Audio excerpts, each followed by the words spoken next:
Everyone should search for the goal of his life, and I have found mine. पिता की इसीलिए सेवा करना है क्योंकि वो पिता हैं। पितृदेवो भवः, वो देवता है तुम्हारे लिए। तो हम तीर्थों में स्नान करने जाते हैं और 100 तीर्थ जहां स्नान करने के लिए उपस्थित होते हैं वो पिता के चरण होते हैं। 3 अपेक्षाएं मुझे लगता है अपने को अपने बच्चों से करना चाहिए। याद रखिए, बच्चों को संस्कार ये दिए नहीं जाते, बच्चे संस्कार ग्रहण करते हैं। न च दैन्यम न पलायनम, न दीनता दिखाऊंगा और न पलायन करूंगा, न भागूंगा। A very good evening to respected parents and dear students. मैं हूं आपका host Paresh शिरडोनकर।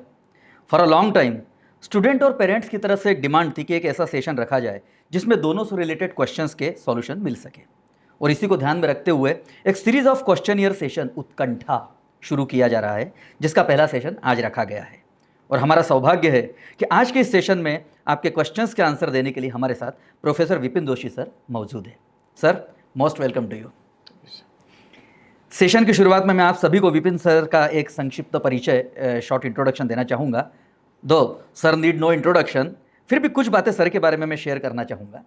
Professor Vipin Joshi sir Catalyser Adventures India Limited Private Limited के को फाउंडर डायरेक्टर हैं। साथ ही NTSC गुरु तथा कृष्णा कमिंग ऐप के भी फाउंडर डायरेक्टर हैं। आपको मिले सम्मानों की लिस्ट स्वयं ही आपके व्यक्तित्व का परिचय करवाती है। आपने भारत के top most engineering exam IIT जैसी टफेस्ट एग्जाम में लगातार 5 जोन टॉपर्स एवं 2 ऑल इंडिया टॉपर्स देकर IIT JEE परीक्षा के शीर्ष पर अपना नाम अंकित किया है। आपको अपने शैक्षणिक, वैज्ञानिक व आध्यात्मिक योगदानों के लिए भारत की कई गणमान्य विभूतियों द्वारा सम्मानित किया जा चुका है, जिनमें प्रमुखता से माननीय रक्षा मंत्री श्री राजनाथ सिंह जी, वरिष्ठ केंद्रीय मंत्री श्री नितिन गडकरी जी, लोकसभा अध्यक्ष श्रीमती सुमित्रा महाजन जी, मानव संसाधन एवं जल संसाधन मंत्री श्री सत्यपाल सिंह जी एवं अनेकानेक राज्यों के मुख्यमंत्री और शिक्षा मंत्री शामिल हैं। विपिन सर अभी तक संपूर्ण भारत में लगभग 650 से ज़्यादा सेमिनार ले चुके हैं, जिसके द्वारा पेरेंट्स और स्टूडेंट्स दोनों ही लाभान्वित हो चुके हैं, और अनेक स्टूडेंट्स को अपने जीवन का ध्येय को चुनने का मार्ग प्रशस्त कर चुके हैं, जिससे उनके पेरेंट्स भी गौरवान्वित महसूस हुए। हालांकि सर के परिचय में के संदर्भ में जितना कहूँ उतना ही कम है, तो सर के शॉर्ट इंट्रोडक्शन के पश्चात हम आज के क्वेश्चनियर सेशन का आरंभ करेंगे। सर, आपका स्वागत है और आपकी अनुमति से एक सेशन का आरंभ करेंगे।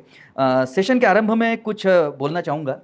एक्चुअली हमको 327 प्रश्न प्राप्त हुए हैं। समयावधि के कारण प्रत्येक प्रश्न को समाहित करवाना संभव नहीं है, फिर भी हमारा प्रयत्न रहेगा कि हम अधिक से अधिक संख्या में प्रश्नों को का समावेश करें। कुछ कॉमन्स प्रश्न को हमने एक साथ लिया हुआ है, और कई प्रश्न वीडियो फॉर्म में भी आए हुए हैं, लेकिन जैसे कि समय के कारण हमने आज के इसमें वीडियो सेशन के प्रश्न नहीं लिए हुए हैं, तो बाकी के जो प्रश्न बचे होंगे उनको निश्चित रूप से हम अगले सत्र में लेंगे।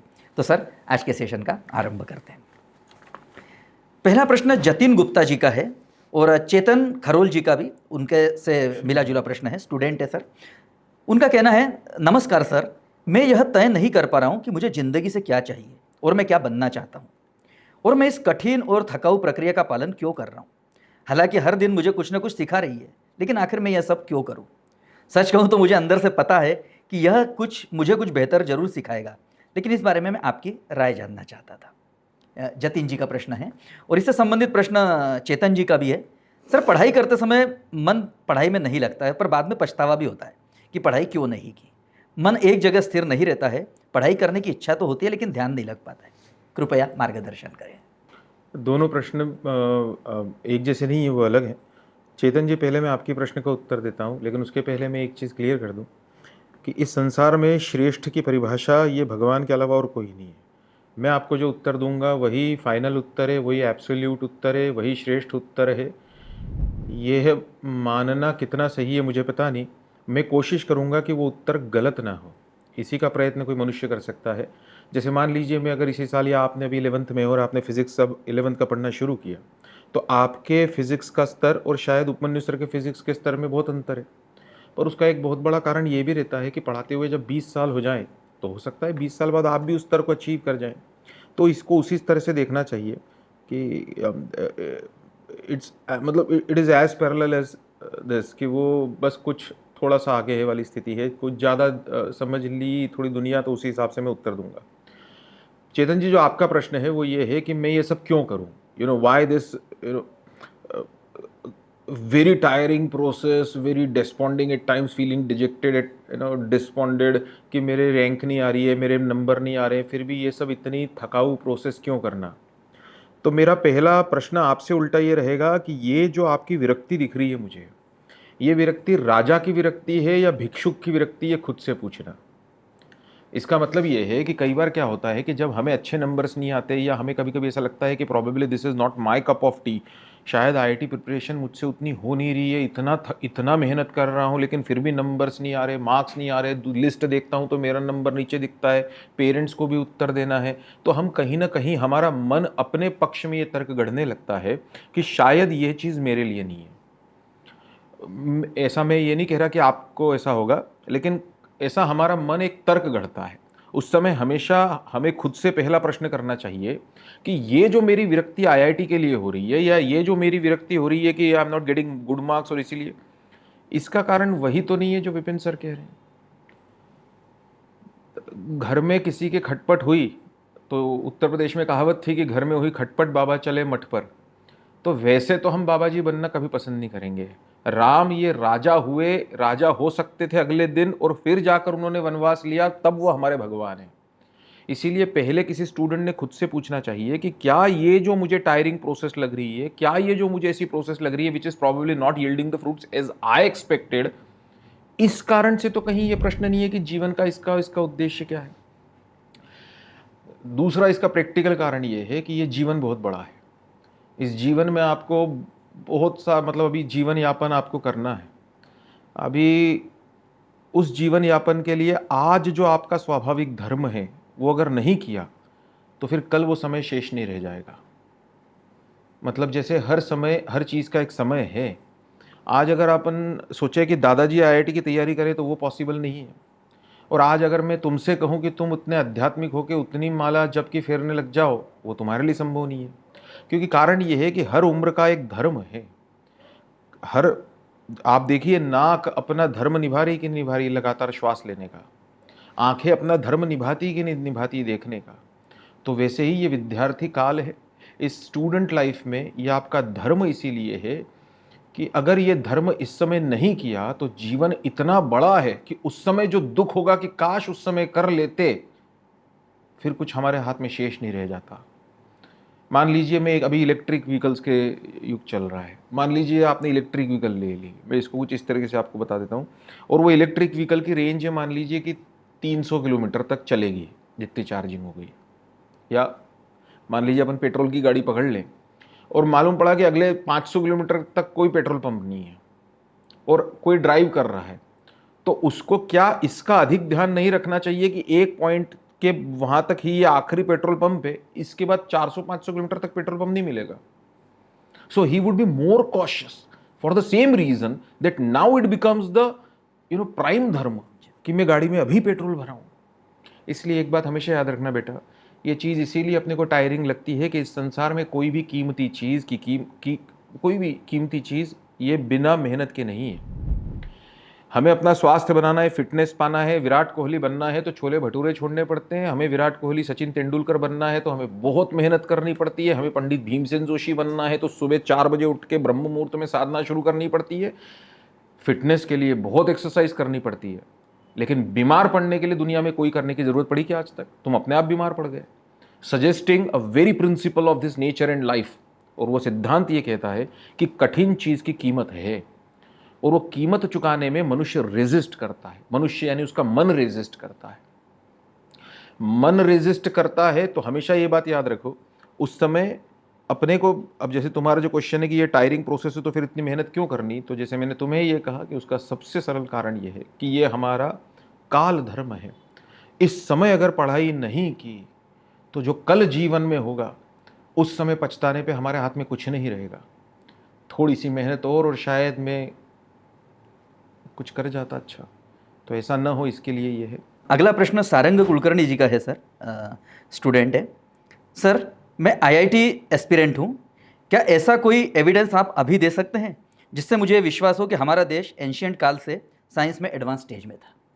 अरे था म्हणजे होता सो तो कुलकर्णी तो काय गोष्ट करून राहिला है। अभी भगवत गीता का नाम लिया, उसी में से दे देता हूँ। आज से तकरीबन 12-15 साल हो गए होंगे मुझे लगता है, और मैं एक बार भगवत गीता पढ़ रहा था मैं एक कमरे में, मतलब मैं ऐसे बैठा हुआ था और उपमन्यु से बाहर थे थोड़े से, और मैंने जैसे ही वो पढ़ा, मैंने कहा अरे उपमन्यु से जल्दी देखो क्या था वो। भगवत गीता में भगवान श्री कृष्ण कहते हैं कि मत्तः परतरम नान्य किंचित अस्ति धनंजय। अर्जुन को कहते हैं कि हे अर्जुन, मत्तः परतरम, भगवत गीता इस संसार की सबसे सरल संस्कृत है। मत्तः परतरम, एक्सेप्ट मी, नान्य किंचित अस्ति Dhananjay, except me there is nothing in this universe Arjun.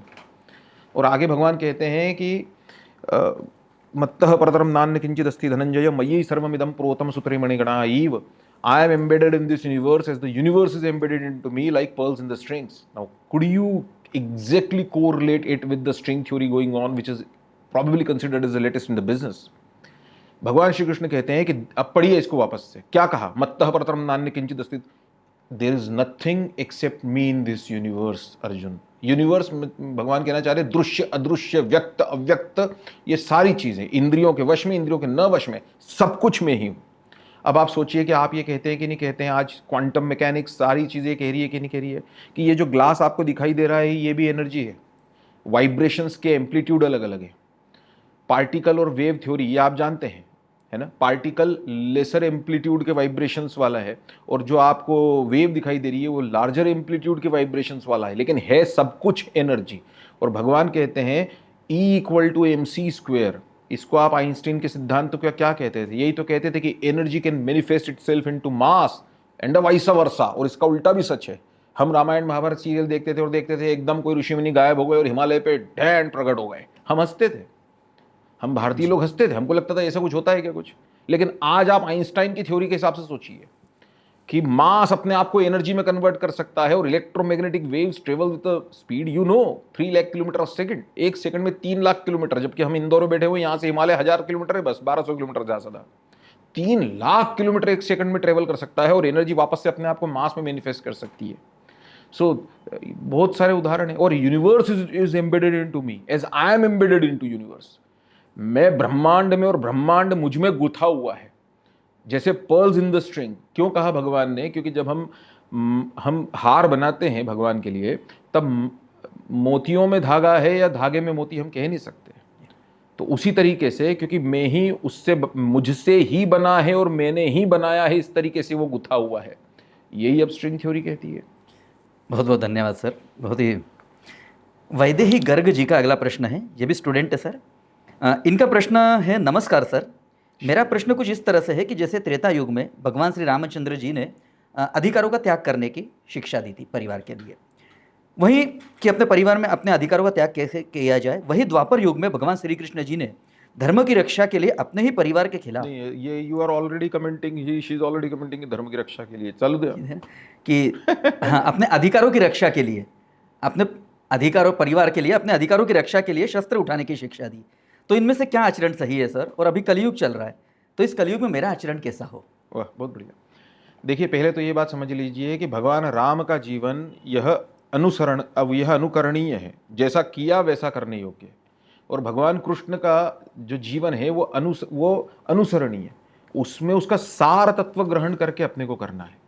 भगवान राम ने कोई प्रॉपर्टी, जो विवाद चल रहा था वो आपको पता है पूरा, और उस कारण से श्री राम जन्म, और उस कारण से भगवान ने ये नहीं कहा कि अपनी ये अधिकार छोड़ दो या ये कर दो। भगवान ये कहते हैं कि अगर मैं न भी बना राजा तो जो बनेगा भरत वो श्रेष्ठ है। धर्म की स्थापना होनी चाहिए, द राइटियसनेस शुड प्रिवेल। इस संसार में जो सत्य है, जो धर्म है, उसकी स्थापना करने के लिए राम और कृष्ण का जन्म हुआ है। कोई संदेह मत रखना कि अगर कृष्ण भगवान त्रेता में जन्मते तो वो वही करते जो राम ने किया। क्या? छोड़ दो सब कुछ, नहीं चाहिए मुझे राजगद्दी। और अगर राम इधर जन्मते द्वापर में, तो राम जी वही करते जो कृष्ण ने किया। कृष्ण ने क्या कहा? ये जो दादाजी दिख रहे हैं इनको उड़ा दो। ये जो भाई, क्या बोला था अर्जुन? तो यही बोला था ना कि मैं अपने शस्त्र त्याग रहा हूं, मुझसे नहीं होगा। ये प्रॉपर्टी के लिए मैं इन सबको मारूं जिनकी गोद में पल के मैं बड़ा हुआ, उन दादाजी को। ये गुरु जिन्होंने मेरे हाथ पकड़ के, मेरी उंगलियां पकड़ के मुझे शस्त्र कला सिखाई, ऐसे द्रोणाचार्य जी को। ये सारे मेरे सगे संबंधी गुरुजन, इनको मैं मार के अगर कुछ पा भी रहा हूं तो मुझे ऐसी प्रॉपर्टी नहीं चाहिए। ये मैं अभी वेपन्स रख रहा हूं अपने, मैं भिक्षा मांग के गुजारा कर लूंगा, मैं भीख मांग लूंगा, चलेगा। भगवान श्री कृष्ण ने ऑलमोस्ट गर्दन पकड़ी है अर्जुन की, ऑलमोस्ट। युद्धाय कृत निश्चय, उठ युद्ध का निश्चय कर। तो ये जो भगवान ने कहा कि हतो वा प्राप्यासि सर्वम जित्वा वा भोक्ष्यसे महिम, तो ये सब भगवान ने क्यों कहा? क्योंकि अगर अर्जुन, अगर तुम ना जीते तो जो जीतेगा वो दुर्योधन है, तो जो जीतेगा वो दुशासन है, तो जो जीतेगा वो कर्ण है। क्या इन लोगों को तुम राज्य का राजा बनते हुए और इनको प्रजा द्वारा शासित देख पाओगे? प्रजा का राज्य, प्रजा का शासन, यह धर्म का शासन होना चाहिए। वो धर्म के पीठ पर बैठने वाला राजा यह देवों का प्रतिनिधि माना जाता है। उस दृष्टि से तुम्हारा यह कहना सही नहीं है। और यह आप भूल जाइए कि राम जी और कृष्ण भगवान ये सब प्रॉपर्टी और ये सब के लिए दोनों का जन्म एक ही कारण से हुआ है, धर्म की स्थापना के लिए। The righteousness should prevail, righteousness होना चाहिए। तो फिर क्या इसका उदाहरण ये मान लिया जाए कि भगवान श्री कृष्ण ने ये कहा है कि अपने दादाजी को मार दो अगर प्रॉपर्टी का झगड़ा हो, तो भाइयों में आपस में एक दूसरे को मार दो? नहीं, क्योंकि कृष्ण का जीवन का पालन करने के लिए, याद रखिए, कृष्ण के जीवन का सार समझना जरूरी है।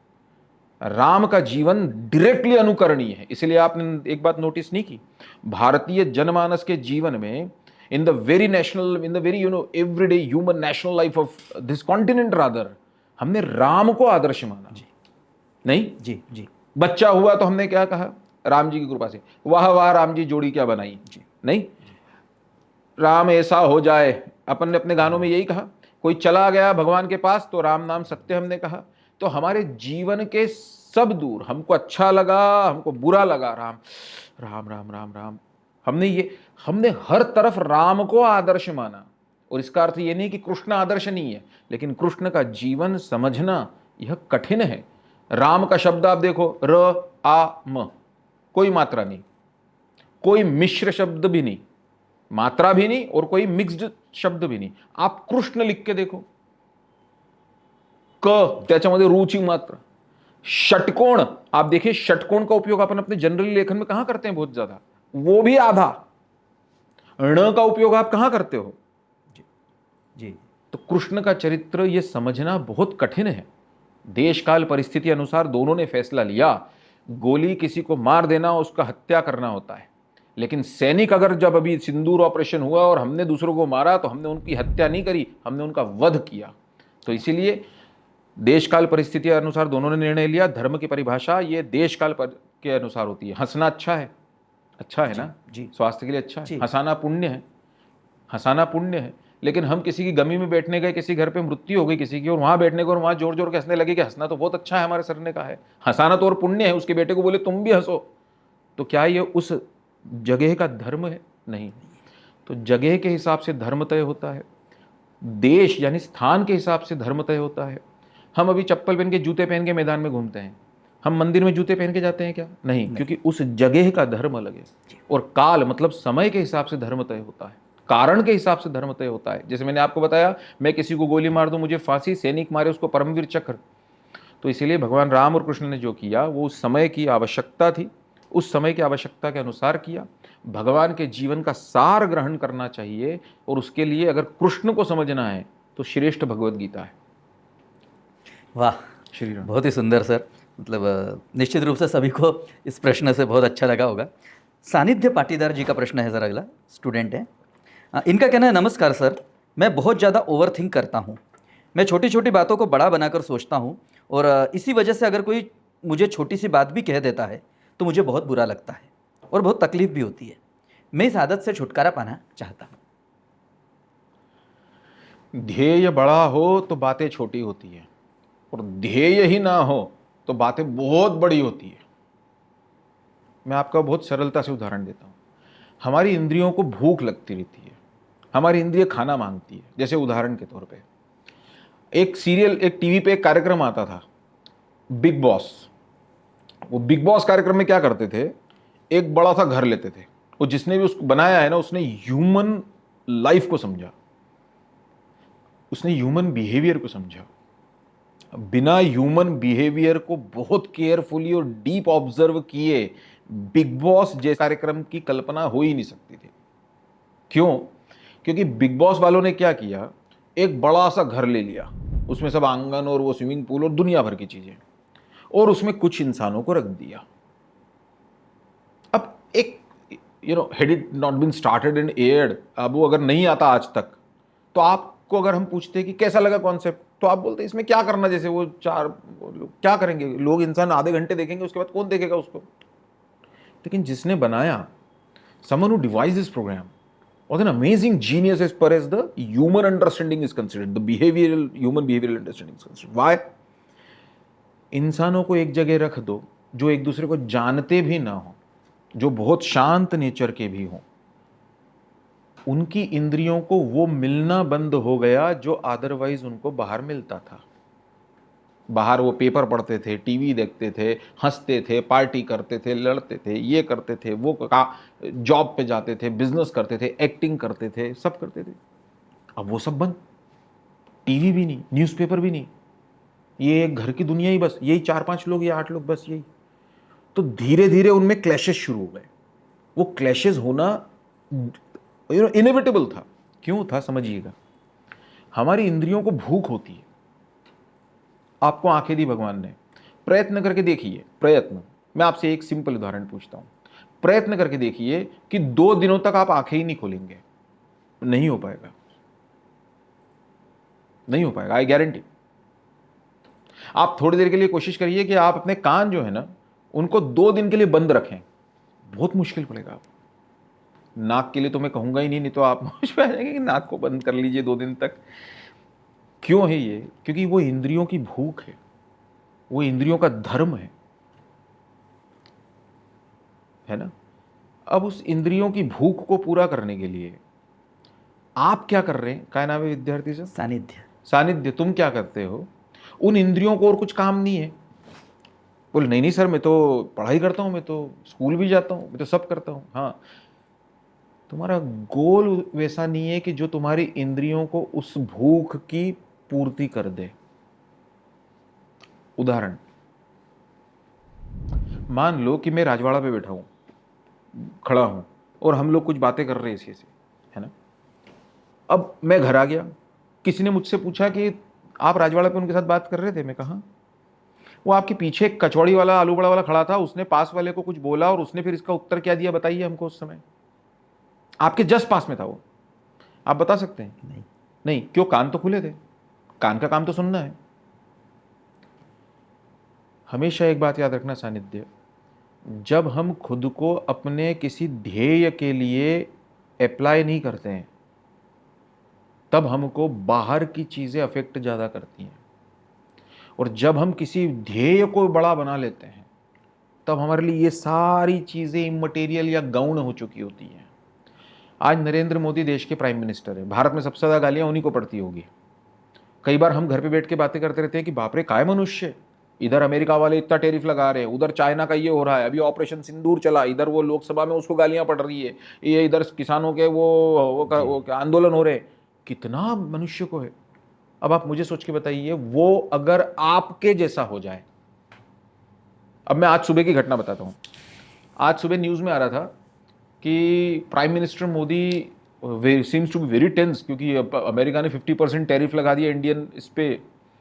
और मजे की बात, वो फास्ट 100 करके न्यूज़ आती है ना जी। उसमें पहली न्यूज़ ये थी।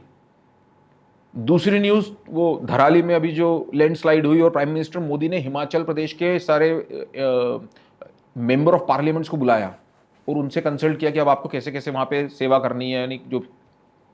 तीसरी न्यूज़ ये थी कि जिन्होंने व्हाइट रिवॉल्यूशन किया अपने इंडिया में, सुब्रमण्यम में कुछ नाम बोल रहा हूँ उनका, जो भी नाम है, वो कुरियन शायद है, उनके स्मृति में एक डाक टिकट का विमोचन किया। Now just consider the things. चौथी न्यूज ये थी कि prime minister Modi is visiting China next week और समवॉट लाइक दैट। छठी न्यूज ये थी कि Ajit Doval the NSA chief, उन्होंने अभी आज एक बयान दिया है, उन्हें ट्वीट किया है कि Russian supremo Putin is scheduled to visit India. इन सब में मोदी है, सब में मोदी है। कहां डाक टिकट का वो विमोचन, कहां इंडिया के ऊपर 50% टैरिफ, और वो, और कहां। अब उसके बारे में सोचो, आज अगर इस जगह बैठ के ये अगर बोले कुछ, मैं बोलूं क्या रे मोदी तो ये ऐसा वैसा, अरे उसको पूछो मत, इतना बेकार आदमी, और अंदर पता नहीं तुमको। Modi doesn't care. Am I right? जी सर। ध्येय बड़ा हो वाह। तो हम तय करते हैं कि हमें किनकी बात का असर पड़ता है, और जिनकी बात का असर पड़ने जैसा होता है वो किसी ध्येय में लगे इंसान को डिस्ट्रैक्ट डिविएट करते ही नहीं है।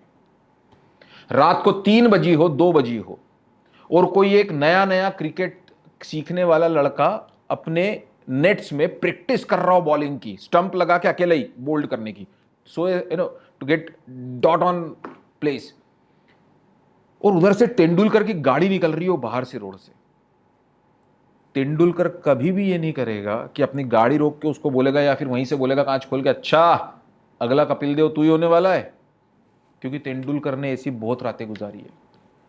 इसलिए सानिध्य याद रखो, टिफिन खाते समय तुम अगर आईआईटी का कोई क्वेश्चन सॉल्व कर रहे हो या केमिस्ट्री की इक्वेशंस वापस से रिवाइज कर रहे हो, एटलीस्ट तुम्हारा वही दोस्त आके तुमको ये कहता है, अच्छा अगला टॉपर तू ही आएगा क्या, जिसको ये पता है कि वो इस समय तुम्हारे जैसी पढ़ाई नहीं कर सकता। तो इस दुनिया में अपनी हाइट बढ़ाने के 2 तरीके हैं, या तो अपनी हाइट बढ़ाने की कोशिश करो या दूसरों की गर्दनें काट दो।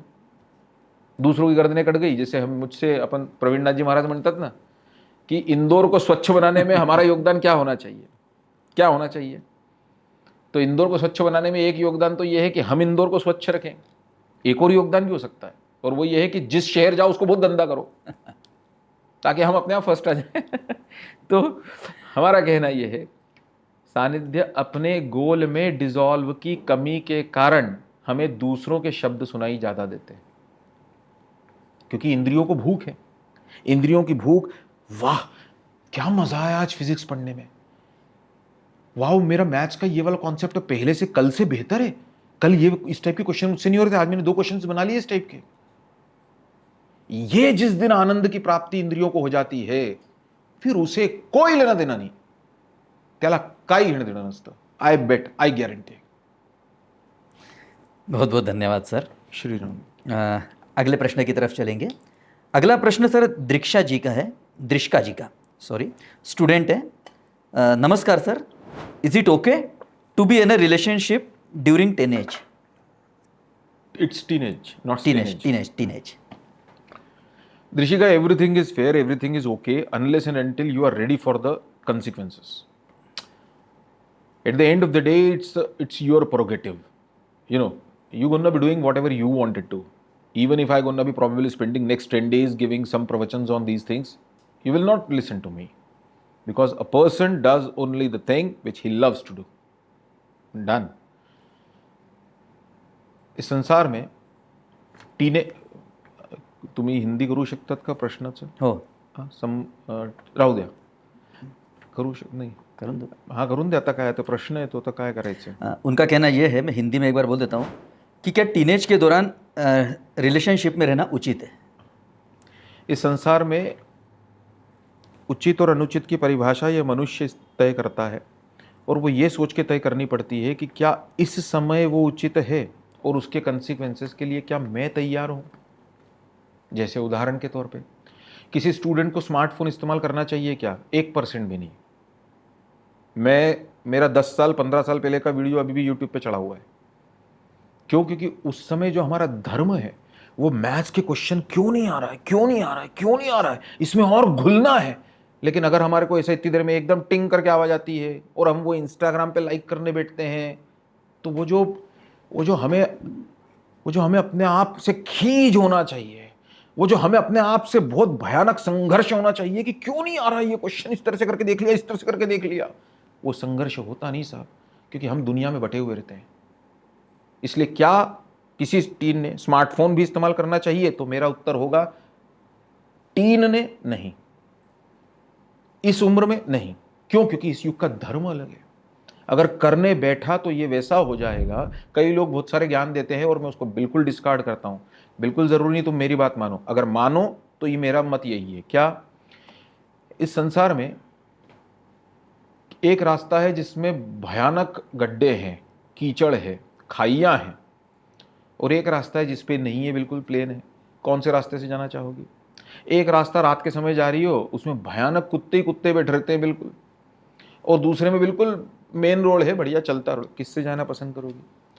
तो मूर्ख लोग वो हैं जो ये कहते हैं कीचड़ वाले रास्ते से जाएंगे, गड्ढे वाले रास्ते बच बच के जाएंगे। और मैं कहता हूं कि उससे जाना ही क्यों जिसमें ये रिस्क हो, है ना। तो टीन एज में रिलेशनशिप और ये सब चीज़ें जो है उसके कंसिक्वेंसेस के लिए तैयार हैं क्या, ये सोचना चाहिए।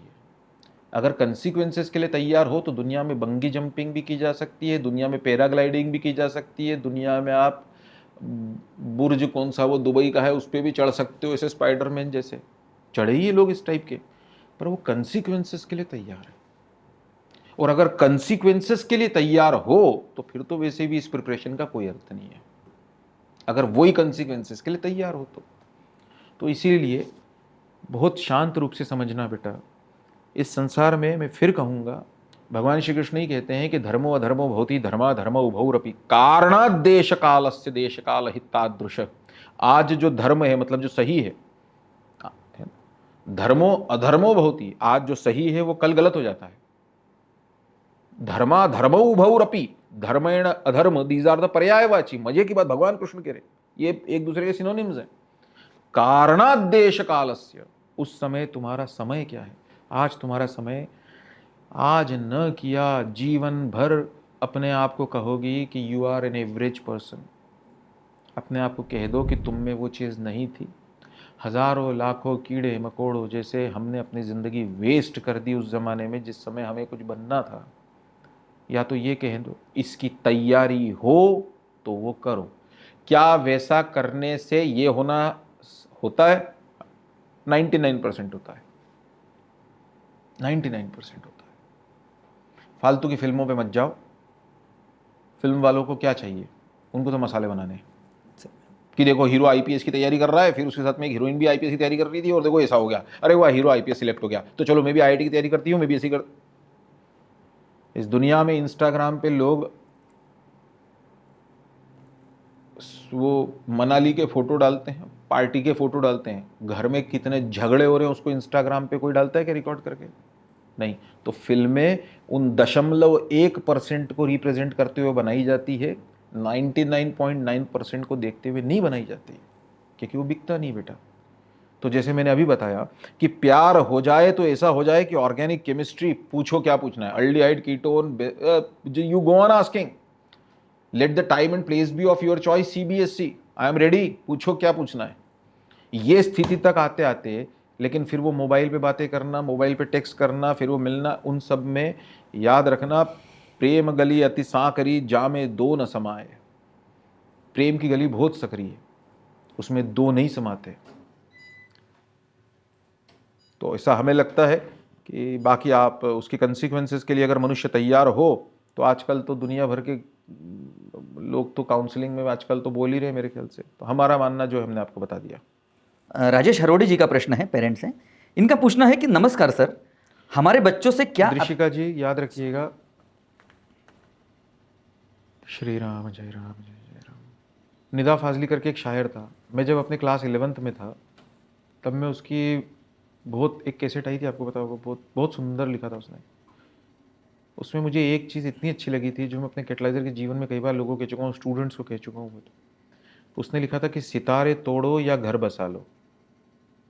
मैं आपको जी सितारे तोड़ो मतलब do what you actually wanted to come, यानी बहुत रात की 2 बज गई और अपन फिजिक्स के क्वेश्चन बना रहे। सितारे तोड़ो या घर बसा लो मतलब जो तुम कह रही हो। कलम उठा लो मतलब फिर वही बात, संघर्ष करो जो चीज़ पाना है उसके लिए अगले 2 साल। सितारे तोड़ो या घर बसा लो, कलम उठा लो या सर झुका लो, हार मान लो। तुम्हारी आंखों की रोशनी तक है खेल सारा, ये खेल होगा नहीं दोबारा, ये दोबारा नहीं हो गया। जीवन में 2 साल बहुत आए, नर्सरी के जीवन फर्स्ट सेकंड थर्ड फोर्थ, ये 2 साल नहीं। और उसके कंसिक्वेंसेस के लिए तैयार रहो फिर, कि जीवन भर आंखों में आंसू हो सकता है होने पड़े। धन्यवाद सर। अगला प्रश्न राजेश हरोड़ी जी का है, पेरेंट्स। नमस्कार सर, हमारे बच्चों से क्या अपेक्षाएं होनी राजेश चाहिए? हड़ोज का पेरेंट्स मतलब क्या होता है इसका? ये पेरेंट है सर स्टूडेंट आप इसके पहले के भी अगर हो तो क्लियरली बोलो, नहीं जी। तो हमको ये है ना, जी। आप हम हमारे सारे स्टूडेंट्स अपने, अगर आपके भाई बहन पढ़े होंगे कैटलाइजर पे तो आपको विपिन सर उनसे सुनी ली होगी आपने हमारी क्या थी, ये गलत पेरेंट्स तरीका है। हाँ। तो ये गलत तरीका जी। हाँ। हमारे बच्चों से क्या अपेक्षाएं होनी क्या चाहिए? होता है, एक विद्यार्थी को प्रश्न का उत्तर देने का तरीका जी। और एक किसी प्रौढ़ को उत्तर देने के तरीके में अंतर हमको लाना पड़ेगा, इसीलिए ये पेरेंट्स ठीक है। हमारे बच्चों से क्या अपेक्षाएं होनी चाहिए? ये फिर मेरा मत है, आप फिर सोचिएगा। 3 अपेक्षाएं मुझे लगता है अपने को अपने बच्चों से करना चाहिए। एक होता है संस्कार। मैं आज से जब 20 साल पहले व्हेन आई स्टार्टेड विद कैटलाइजर, तो मुझे पेरेंट्स मिलते थे और कहते थे बस आप तो मेरे बच्चों को IITian बना दो, बस आप तो मेरे बच्चों को NT से निकाल दो। अब वो मिलते और कहते हैं कि बस मेरा बच्चा सही रास्ते पे रहे, माता पिता की सेवा करे, व्यसन ना करे, कुछ शराब सिगरेट इन सब चीज़ों से दूर रहे, बस परिवार से जुड़ा रहे, सेवा करे, बाकी तो जो भगवान ने उसकी प्रतिभा और उसकी मेहनत होगी। सबसे पहली चीज़ दृष्टि मतलब संस्कार दीजिए, यानी ये हमको अपेक्षा करना चाहिए कि बच्चा अच्छे पथ पे रहे। दूसरी चीज़ जो अपेक्षा मैं आपको शॉर्ट में उत्तर दूंगा, अदरवाइज इसके ऊपर तो पूरे सेमिनार। दूसरी अपेक्षा जो करना चाहिए बच्चों से वो होना चाहिए पुरुषार्थ। पुरुषार्थ का तो उसका पुरुष से लेना देना नहीं है, पुरुषार्थ होता है समय के हिसाब से उसका जो कर्तव्य है वो करना। जैसे अभी अगर वो पढ़ाई के इसमें है तो ये अपेक्षा करना कि तेरा रिजल्ट क्या आएगा मुझे वो नहीं है, तू IIT में सिलेक्ट नहीं हुआ कोई बात नहीं, मैं तेरे पीठ पीछे खड़ा हूँ, लेकिन तू अगर सुबह 5 बजे का अलार्म लगाया है तो फिर उठना है, सुबह 4 बजे का अलार्म लगाया है उठना है। पहली चीज जो बच्चों से अपेक्षा करना चाहिए वो है संस्कार।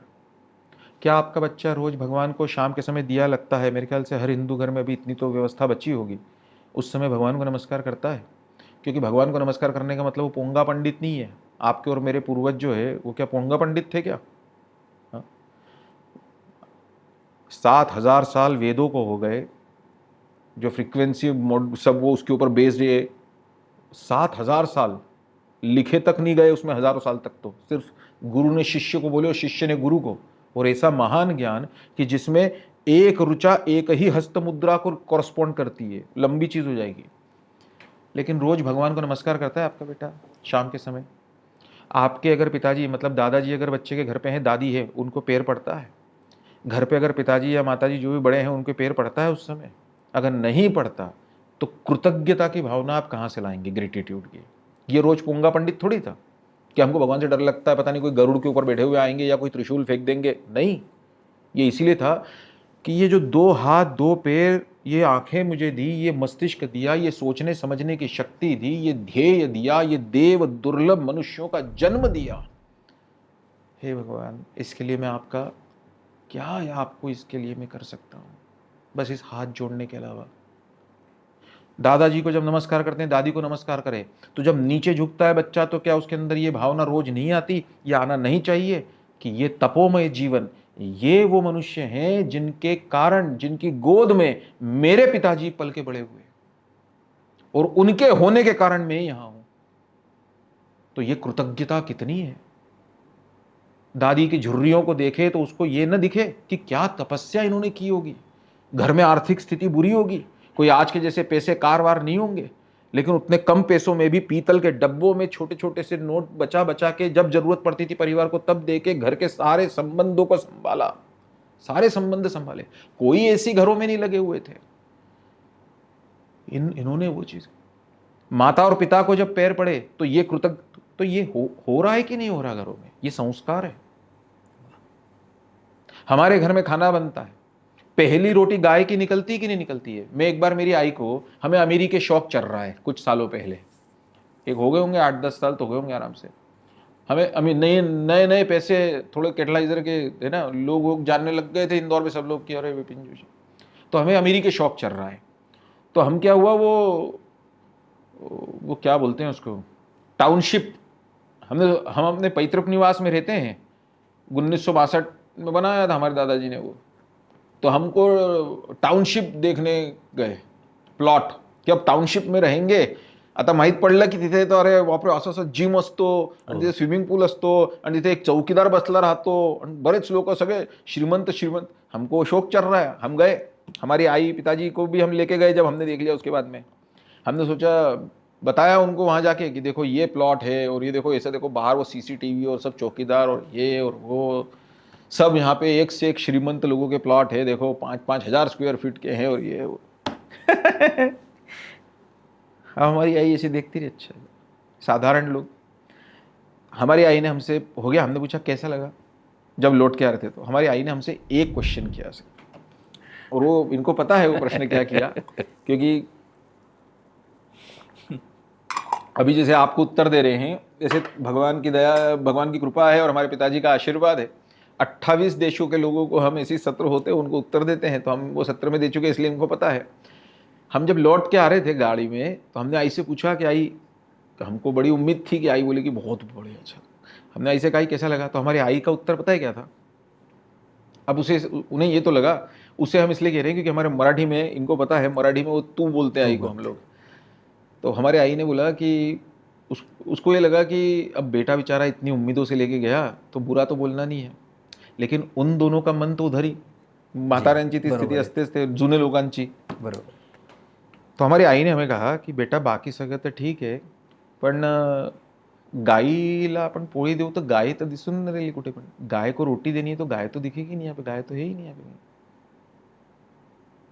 मैं आज भी आपसे कह रहा हूँ ना, तो मैं अपने आप को रोने से बचा रहा हूँ। वाह।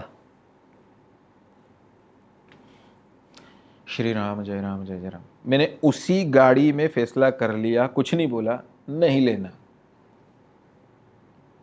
अब पता नहीं मैं आपको क्यों कह रहा था, ये भी हमारी आदत है, हाँ हमें क्षमा करो। तो प्रश्न क्या था? बच्चों के से क्या अपेक्षा है? संस्कार आप बताएं। गाय को रोटी डालना ये संस्कार है कि नहीं अपने यहाँ? क्यों? क्योंकि गाय बूढ़ी भी हो गई तो भी उसको रोटी है। तो जो गाय को रोटी डालता है, पिताजी आज फीस भर रहे हैं, आज आईफोन लाने के लिए बोलना है तो किसी पिताजी को ही बोलना है, माँ रोज गर्मा गर्म फुलके उतार के दे रही है आज, लेकिन कल ये न रहेगा, और तब सेवा होगी कि नहीं होगी? और तब वो बच्चे अपने माता पिता की सेवा करेंगे जिनको माता पिता ने खुद से नहीं, दादा दादी से जोड़ा हो। क्योंकि आज जो दादाजी दादी हैं उनसे उसको कोई स्वार्थ नहीं, मोह नहीं, कोई प्राप्ति की उम्मीद नहीं ना, कोई कैडबरीज चॉकलेट नहीं। नहीं खैर, अब आप तो बड़े हो गए भाई, तुम आप लोग तो बड़े हो गए हो खैर, लेकिन जो आज ये संस्कार अपने को डालना है। जो पिता अपने पिता के पास बैठ के ऐसी 15 मिनट उनके पसंद के गप्पे की बात नहीं करता, फालतू की। आप पिता, हे पेरेंट्स नहीं विचार, आप पिता हैं, आप अपने पिता के पास ऐसे बैठ के, ऐसे ही कुछ भी, ऐसे ही, वो आपको पता है कि उनको राजनीति की बात अच्छी लगती है, मान लो वो टीवी देखते रहते, राहुल गांधी को कोसते रहते मान लो, या कुछ भी, तो उनके पसंद की बात करना। वो पोस्ट ऑफिस में थे पहले तो यूं ही प्रश्न पूछना जिसके उत्तर आप 51 बार पहले ही सुन चुके हो। आप पोस्ट ऑफिस में थे तो उस समय भी ऐसा होता था क्या कि ऐसा, तो वो चालू हो जाते हैं बिल्कुल अस्तगी नहीं। जी जी जी। जब आप ऐसा करते हो ना, याद रखिए बच्चों को संस्कार ये दिए नहीं जाते, बच्चे संस्कार ग्रहण करते हैं। वाह। वो बेटा आपका आपको देखता है कि मेरे पिताजी और दादाजी कैसे। तो पहली चीज जो बच्चों से अपेक्षा करना, लंबा विषय है उसके ऊपर तो हम सेमिनार आप बोलो मैं सुबह तक उस पर बात कर सकता हूं। पहली चीज है संस्कार, दूसरी चीज है कर्तव्य।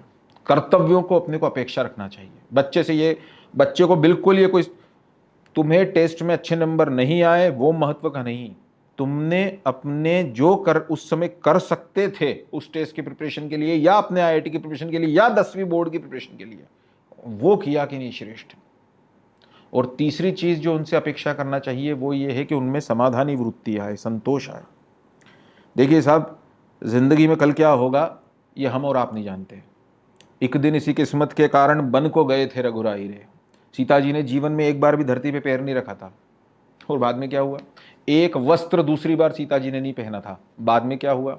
तो जब वो चक्रवर्ती सम्राट न रहे तो हमारी और आपकी हैसियत क्या। कल उस बच्चे को समाधान की वृत्ति डाली, समाधान मतलब मराठी, हम संस्कृत में मराठी में उसको समाधान कहते हैं, आप उसको संतोषी वृत्ति लेके आइए, संतोषी वृत्ति। आईफोन की जरूरत क्या है साहब इस संसार में, हमें तो समझ में ही नहीं आया। बच्चे को 11वीं में मोटरसाइकिल चाहिए, क्यों जरूरी है भाई साहब, समझ में ही नहीं आया हमको तो। तुम्हाला समजून आलं असेल तो गोष्ट नाही रही है. नहीं, हमको तो नहीं समझ में आता साहब. हमने आज तक हमारे बच्चों के जन्मदिन होटल में नहीं मनाए, क्योंकि अगर एक बार भी हमारी परिस्थिति होटल में मनाने की नहीं रही तो फिर जब घर पे उसको ऐसे आरती उतारेंगे तो बोलेगा ये कोई जन्मदिन है. सही है गलत है? सही बात है सर. घर छोटा है, मंदिर में मनाइए पास के. पहली चीज बच्चों से संस्कार की अपेक्षा करिए, दूसरी चीज उससे कर्तव्यों की अपेक्षा करिए, और तीसरी चीज उससे संतोषी वृत्ति की अपेक्षा करिए. संतोष. एक फल का ठेला लेके खड़े रहने वाला लड़का, एक लोडिंग ऑटो चलाने वाला नवयुवक भी रात को घर जाता है और वो लोग 5 लोग घर के, 6 लोग घर के, माता पिता, उसकी पत्नी, बच्चा और वो खुद ऐसे गोला बना के जब दाल चावल ही खाते रहते हैं रात को और वो हंसते रहते हैं पांचों, उस वही स्वर्ग है. कहां स्वर्ग के लिए किसी तपस्या करे, ये स्वर्ग है.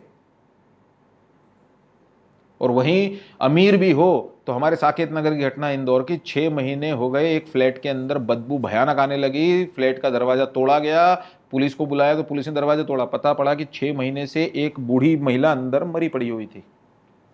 उसका बेटा अमेरिका में रहता है. 6 महीने से बेटे को पता ही नहीं कि मां मर चुकी है. पोस्टमार्टम में रिवील हुआ 6 महीने हो गए इसकी तो डेथ हुई. यह आपके इंदौर की घटना है, क्या कहेंगे? लेकिन उसके बजाय वो लोडिंग ऑटो चलाने वाला जो लड़का है उसको मैं ज्यादा बेहतर मानता हूं. वो संतोषी है. ठीक है, हम अपना श्रेष्ठ देंगे. और याद रखिए, मैं आपको इसका अर्थ ये मत समझिएगा कि मैं आपसे कह रहा हूं कि दरिद्र भगवान आप श्री राम जय राम जय जय वैदिक धर्मावलंबी हो तो तुम्हारे भगवान को ये पसंद नहीं है. भगवान अर्जुन को साफ बोलते हैं कि 2 कसम खा. अर्जुन बोलता मैं कसम नहीं खाता. भगवान बोलता आता मराठीत बोलणार होतो मी, तुझे बाप पण खाणार कसम तर. तो भगवान अर्जुन को बोलते हैं खानी तो पड़ेगी. न च दैन्यम न पलायनम, न दीनता दिखाऊंगा और न पलायन करूंगा, न भागूंगा. तो ये दैन्यता वैन्यता भगवान को भी पसंद नहीं. भगवान नहीं चाहते कि आप दरिद्र हो. दरिद्र होना चाहते तो भगवान खुद वो राजाओं के घर में जन्म लेते क्या? लेकिन 3 चीजें अपने बच्चों से अपेक्षा करिए. संस्कार सबसे पहले, उसके ऊपर कोई कॉम्प्रोमाइज नहीं. और उसको करने के लिए हमने आपसे एक लाइन कही, याद रखिएगा, संस्कार दिए नहीं जाते, वो ग्रहण करता है. दूसरी चीज कर्तव्य और तीसरी चीज संतोष. धन्यवाद सर. निश्चित रूप से सभी लाभान्वित हुए होंगे. अगला प्रश्न भी पेरेंटिंग से रिलेटेड है सर. कमलेश जी, ये भी गार्जियन है. इनका प्रश्न है सर, आज के कॉम्पिटिटिव टाइम में बच्चों को मोटिवेट करने के लिए क्या स्ट्रेटेजी अपनाई जाए ताकि वो कंपटीशन के लिए स्ट्रेस फ्री हो सके? श्री राम. मेरा ऐसा मानना है व्यक्तिगत रूप से कि हमेशा उनके सामने आदर्श ऊंचे रखिए. जैसे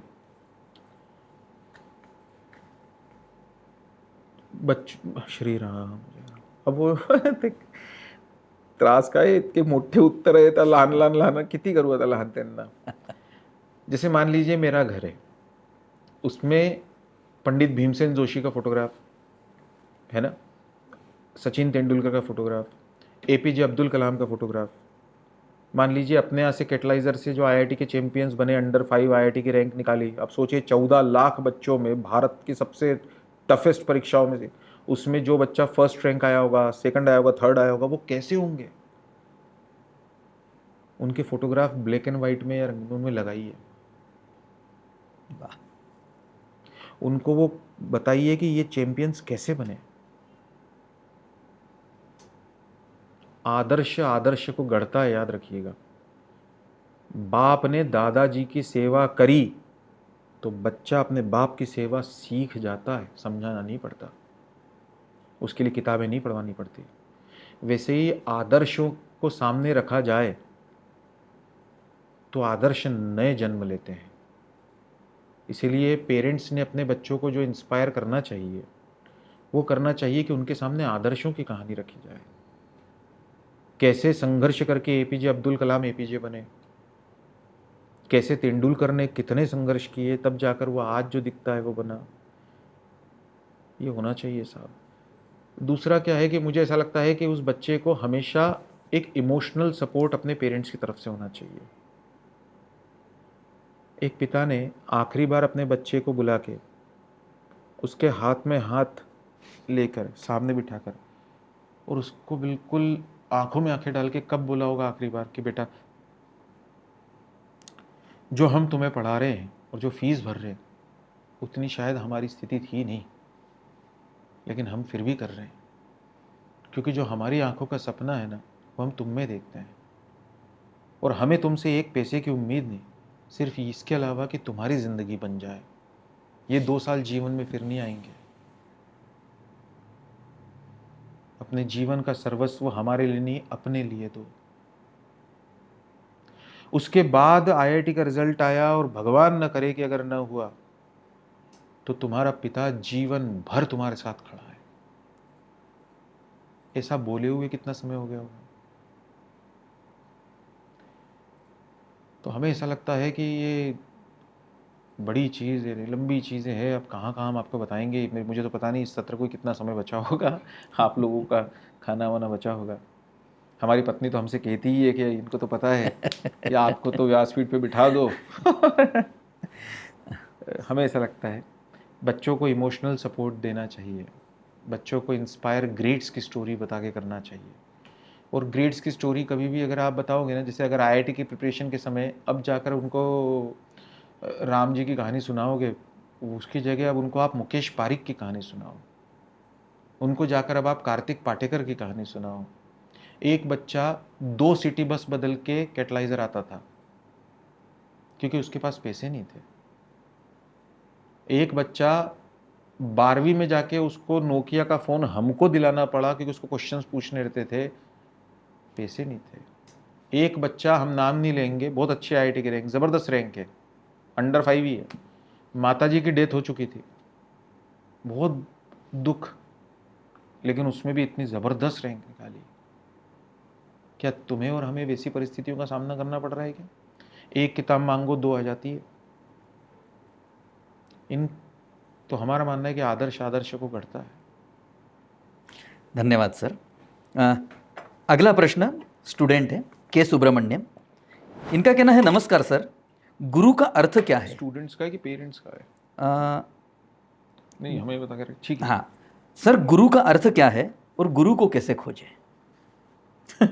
श्री राम। गुरु का अर्थ क्या है, इसी से ले लेते हैं, जिसके जी। पास बैठ के अपने को रोने की इच्छा हो। वैसे तो शास्त्रों की परिभाषा अलग है, हम उसमें आपको कहाँ लेके जाएं, क्योंकि उस समय की दृष्टि अलग थी, जो चाह थी वो। हर इंसान किसी को खोज रहा है। आप पता है इस सत्र में बैठ के मुझे क्यों सुन रहे हो? क्योंकि हर इंसान किसी को खोज रहा है, और वो खोज ऐसी है कि उसके अंदर एक पूरी सुनामी चल रही है। वो बहुत प्रश्न लिए बैठा है, वो बहुत चिंताएं लिए बैठा है, वो बहुत दुख लिए बैठा है। पास्ट के दुख हैं, वर्तमान का मोह है कि छूट न जाए ये चीज मुझसे, और भविष्य की चिंता है। और इन तीनों के इतने बवंडर उसके अंदर चलते रहते हैं कि उसमें वो किसी को खोजता रहता है, और वो ऐसा व्यक्ति चाहता है जिसके उसके बारे में प्री कंसीव नोशंस ना हो। पति पत्नी को कुछ कहे तो पत्नी कहेगी कि अरे आप तो मेरे बारे में यही सोच के ही बैठे हो। बाप बेटे को कुछ कहे, you not gonna be listening to me, you already made up your mind, आपने पहले अपना दिमाग बना लिया मेरे। यानी हर इंसान किसी को खोजता है, लेकिन किसको? जिसने उसके बारे में प्री कंसीव नोशंस न बनाए हों, और जिसके बारे में उसको विश्वास हो, श्रद्धा हो कि इसके पास बैठ के अपना दिल हल्का करना है, रोना है, ईमानदारी से रोना है। पता है कि हो सकता है कि वो मेरे मैथ्स का क्वेश्चन सॉल्व न कर सके, मुझे आईआईटी सिलेक्ट न करवा सके, पता है कि वो घर के झगड़े दूर न कर सके, लेकिन बस जिसके पास में बैठ के सिर्फ ये इच्छा हो कि ये उसके पैर हैं, उसके ऊपर सिर रखा जाए और आप तो बातें करते रहो जिससे करना है, उनको देख के ही प्रसन्नता होने लगती है, उनको देख के एक आनंद, एक संतोष, एक समाधान होने लगता है। नदियां जैसे उमड़ घुमड़ के खुद समंदर से मिलने के लिए दौड़ती है, उसको कोई आगे जाके नहीं बताता कि इधर चलो उधर चलो। वैसे ही गुरु की खोज कैसे की जाए, तो अपना स्वभाव शिष्यत्व का बना लेने से गुरु अपने आप मिल जाता है। लेकिन क्या हम शिष्यत्व होते हैं? हम गुरु थोड़ी खोजते हैं। हम पहले ये खोजते हैं कि इनके काफिले में कितनी फॉर्च्यूनर गाड़ियां चलती है, हम ये खोजते हैं कि इनके पंडाल में कितने लोग बैठते हैं, हम ये खोजते हैं कि इनके आने वालों में मंत्री लेवल के कितने हैं, विधायक कितने हैं। ये गुरु की परिभाषा नहीं है। श्री राम जय राम जय जय। नाना महाराज तरानेकर श्री राम जय राम जय जय राम अपने इंदौर के प्रसिद्ध संत हुए। उनके पास एक IAS अधिकारी आया, बहुत बड़ा मतलब कोई था, और उन्होंने नाना से बोला कि नाना सर्वस्व त्याग के आपके पास आया हो, परिवार छोड़ दिया, संपत्ति, फेम, सब सर्वस्व त्याग दिया। उसने कहा सर्वस्व त्याग के आपके पास आया हूं, आप मुझे अपना शिष्य बना लें सिर्फ इसीलिए। नाना ने उत्तर दिया कि सर्वस्व में से सर्व का मैं क्या करूंगा, स्व त्याग सकता है क्या मुझे? और ये स्व त्यागना कठिन है। गुरु के पास गए और गुरु ने ये विपिन जोशी, नाम सुना होगा आपने, इंदौर के कैटलाइजर, नाम सुना है आपने? वो डायरेक्टर, इनके बहुत सारे बिजनेस हैं, इनके यूट्यूब पे ऐसे वीडियोस हैं, वो सब चीज़ें। विपिन जोशी खुश। विपिन जोशी ने अगले दिन शाल श्रीफल नारियल लेके गुरु दीक्षा ले ली। अगले दिन विपिन जोशी गया। एक नंबर का अहंकारी है, आता जाता कुछ नहीं, अहंकार इतना है कि बस। अगले दिन से विपिन जोशी गायब। गुरु वो है जो आपके अहंकार पे चोट करे। अरे आप कांच क्यों देखते हो, आईना क्यों देखते हैं हम? क्योंकि हम ये देखने के लिए नहीं बैठ रहे थे हम कितने सुंदर दिख रहे हैं, हम असली में ये देखने के लिए करते रहते कि बाल ठीक है ना, इधर उधर से लाओ कंघी लाओ तो इधर से थोड़ा नीचे करना पड़ेगा, यहाँ पे कुछ दाग दिख रहा है, 1 मिनट थोड़ा यहाँ पे पाउडर ज्यादा। हम में जो कमी है वो देखने के लिए आईना है। गुरु वो आईना है जो हमें अपनी कमी दिखाता है, और हम उस पत्थर लेके उसी को फोड़ना चाहते हैं। तो गुरु कैसे प्राप्त हो? तो गुरु मिलता क्यों नहीं? क्योंकि हम स्व को नहीं त्यागने को तैयार, मैं। और दूसरा, गुरु वो आईना है। और गुरु कौन?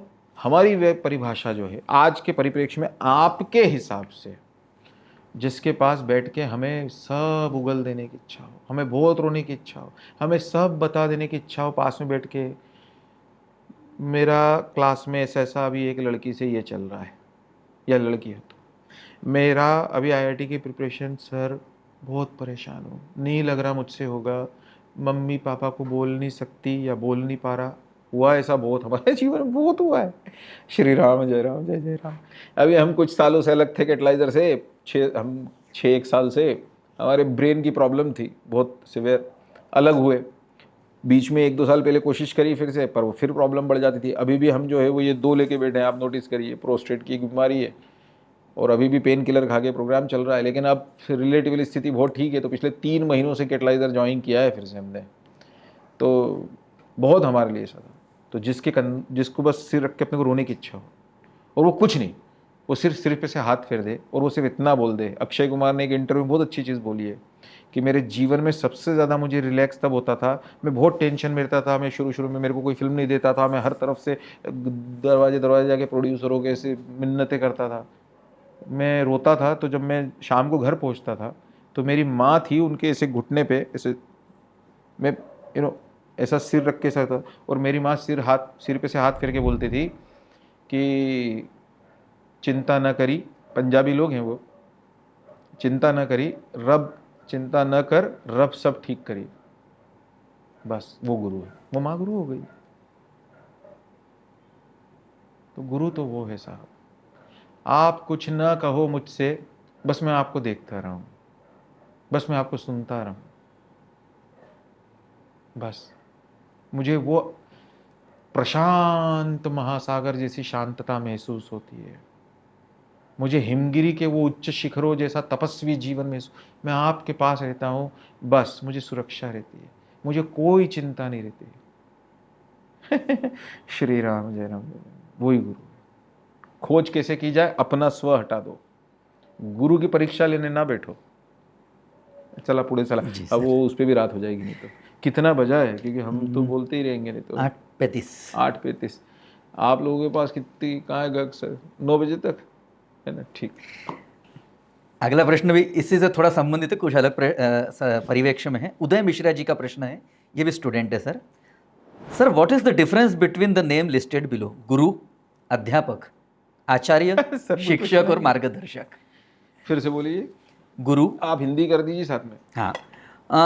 निम्नलिखित जो नाम दिए हुए, इनमें अंतर क्या है? तो पहला गुरु, फिर अध्यापक, आचार्य, शिक्षक और मार्गदर्शक।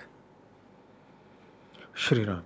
अब एग्जाम्पल से फटाफट इस आंसर को ले लेते हैं, नहीं तो लंबा हो जाएगा। तो मान लीजिए मैं म्यूज़िक सीख रहा हूँ, और मैं म्यूज़िक सीख रहा हूँ अपने जीवन यापन के लिए, क्या आगे जाके प्रोग्राम कंसर्ट्स करूँगा और उससे मुझे पैसा मिलेगा तो मैं शादी अच्छी कर पाऊँगा, मैं बच्चे होंगे और वो सब उनका पेट। अगर मैं इस दृष्टि से जिससे संगीत सीख रहा हूँ, समझ रहे हैं आप बात को, तो वो मेरा अध्यापक है।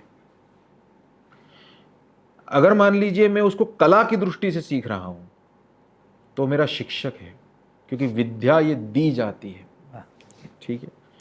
अगर मैं उसको स्पिरिचुअल दृष्टि से सीख रहा हूं कि मुझे सिर्फ संगीत में स्वानंद, भगवान के लिए बस मुझे गाना है, मुझे स्वानंद, और उसके लिए मैं अपना समर्पण कर रहा हूं, तो वो गुरु है।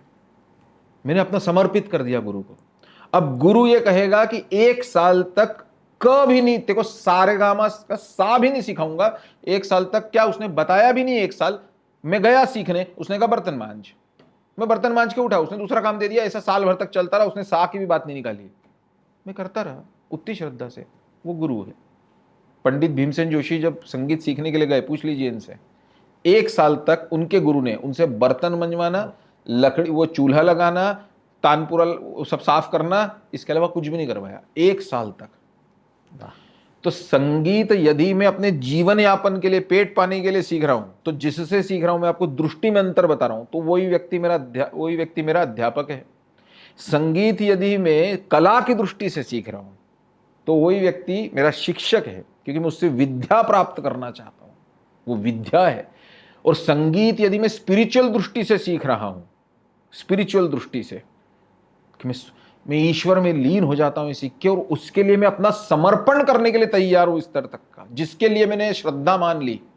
एक ही पत्थर है, जंगल में पड़ा रहता था, पशु पक्षी उसके ऊपर मूत्र विसर्जन करते थे, वही पत्थर को लाकर अयोध्या में काट छाट के बिठा दिया, वो रामलला कहलाए, मोदी जी ने साष्टांग किया। पत्थर तो वही था, पत्थर तो आज भी वही है जो जंगल में पड़ा हुआ था, पर मेरी श्रद्धा मैंने उसमें कर दी। यो योम श्रद्धा, तो है ना, अपन तो कहते हैं ना, यो योम याम याम तनुम श्रद्धा भक्तयार्चितमिच्छति तस्य तस्या चलाम श्रद्धा तामेव विदधाम में हम, भगवान श्री कृष्ण। इस ग्लास को तू भगवान मानता है, अगर भगवान कहते हैं, आप आश्चर्य देखिए। और सनातन वैदिक धर्म की इसी के साथ में अपनी रीढ़ की हड्डी में इलेक्ट्रिक करंट महसूस होने दीजिए। भगवान कहते हैं कि इस ग्लास को तू भगवान मानता है अगर, तो मैं इसी ग्लास में हूं, मैं इसी में स्थापित हो जाऊंगा। तो गुरु जिसमें तूने भगवान मान लिया, तेरे स्पिरिचुअल इसके लिए, उत्कंठा के लिए, तेरे स्पिरिचुअल प्यास के लिए। आचार्य अगर उसी संगीत को अगर वेदों की दृष्टि से अगर सीखा जाता, स्वरों की दृष्टि से, जिससे किसी अभिष्ट सिद्धि के लिए कर्मकांड के, अभिष्ट सिद्धि तुम लोगों के लिए थोड़ा कठिन हिंदी हो जाएगी, संस्कृत हो जाएगी। तुम्हें किसी चीज की प्राप्ति करनी है, उस प्राप्ति के लिए किसी ने बताया ये यज्ञ करो, उस यज्ञ के लिए वैदिक ब्राह्मण बुलाना है, उस वैदिक ब्राह्मण ने भी उसी संगीत का उच्चार किया, वो आचार्य है। तो आचार्य अभिष्ट सिद्धि के लिए जो हमारे बिहाफ पे करता है, उसको आचार्य कहते हैं। अब जैसे नवरात्रि बैठती है, अब आप लोगों के लिए अगर ये आंसर टफ पड़ा हो तो मुझे माफ करना। श्री राम जय राम। जैसे मान लो नवरात्रि आएगी, अब नवरात्रि में हम, गरबों का कहीं उल्लेख नहीं है, साफ बता दूं मैं, नवरात्रि में लिखा हुआ है कि क्या करना चाहिए, नवमीच्या दिवशी 9 दिवसांचे पारणे हो, नवमी के दिन पे 9 दिवस का पारणा करना चाहिए, उपास का। सप्तशती जप होम हवने सद्भक्ति करुणी हो, सप्तशती का पाठ करना चाहिए, जप करना चाहिए, देवी का होम हवन करना चाहिए। षड्रस अन्य नैवेद्यासी अर्पियली भोजनी हो, षड्रस का अन्न बनाना चाहिए उस दिन, नवमी के दिन, नवरात्रि के दिन। षड्रस का मतलब 6 तरह के रस बताए गए हैं, आप देखिए गिनिए, मीठा, तीखा, खारा, खट्टा, कड़वा और सादा यानी फीका।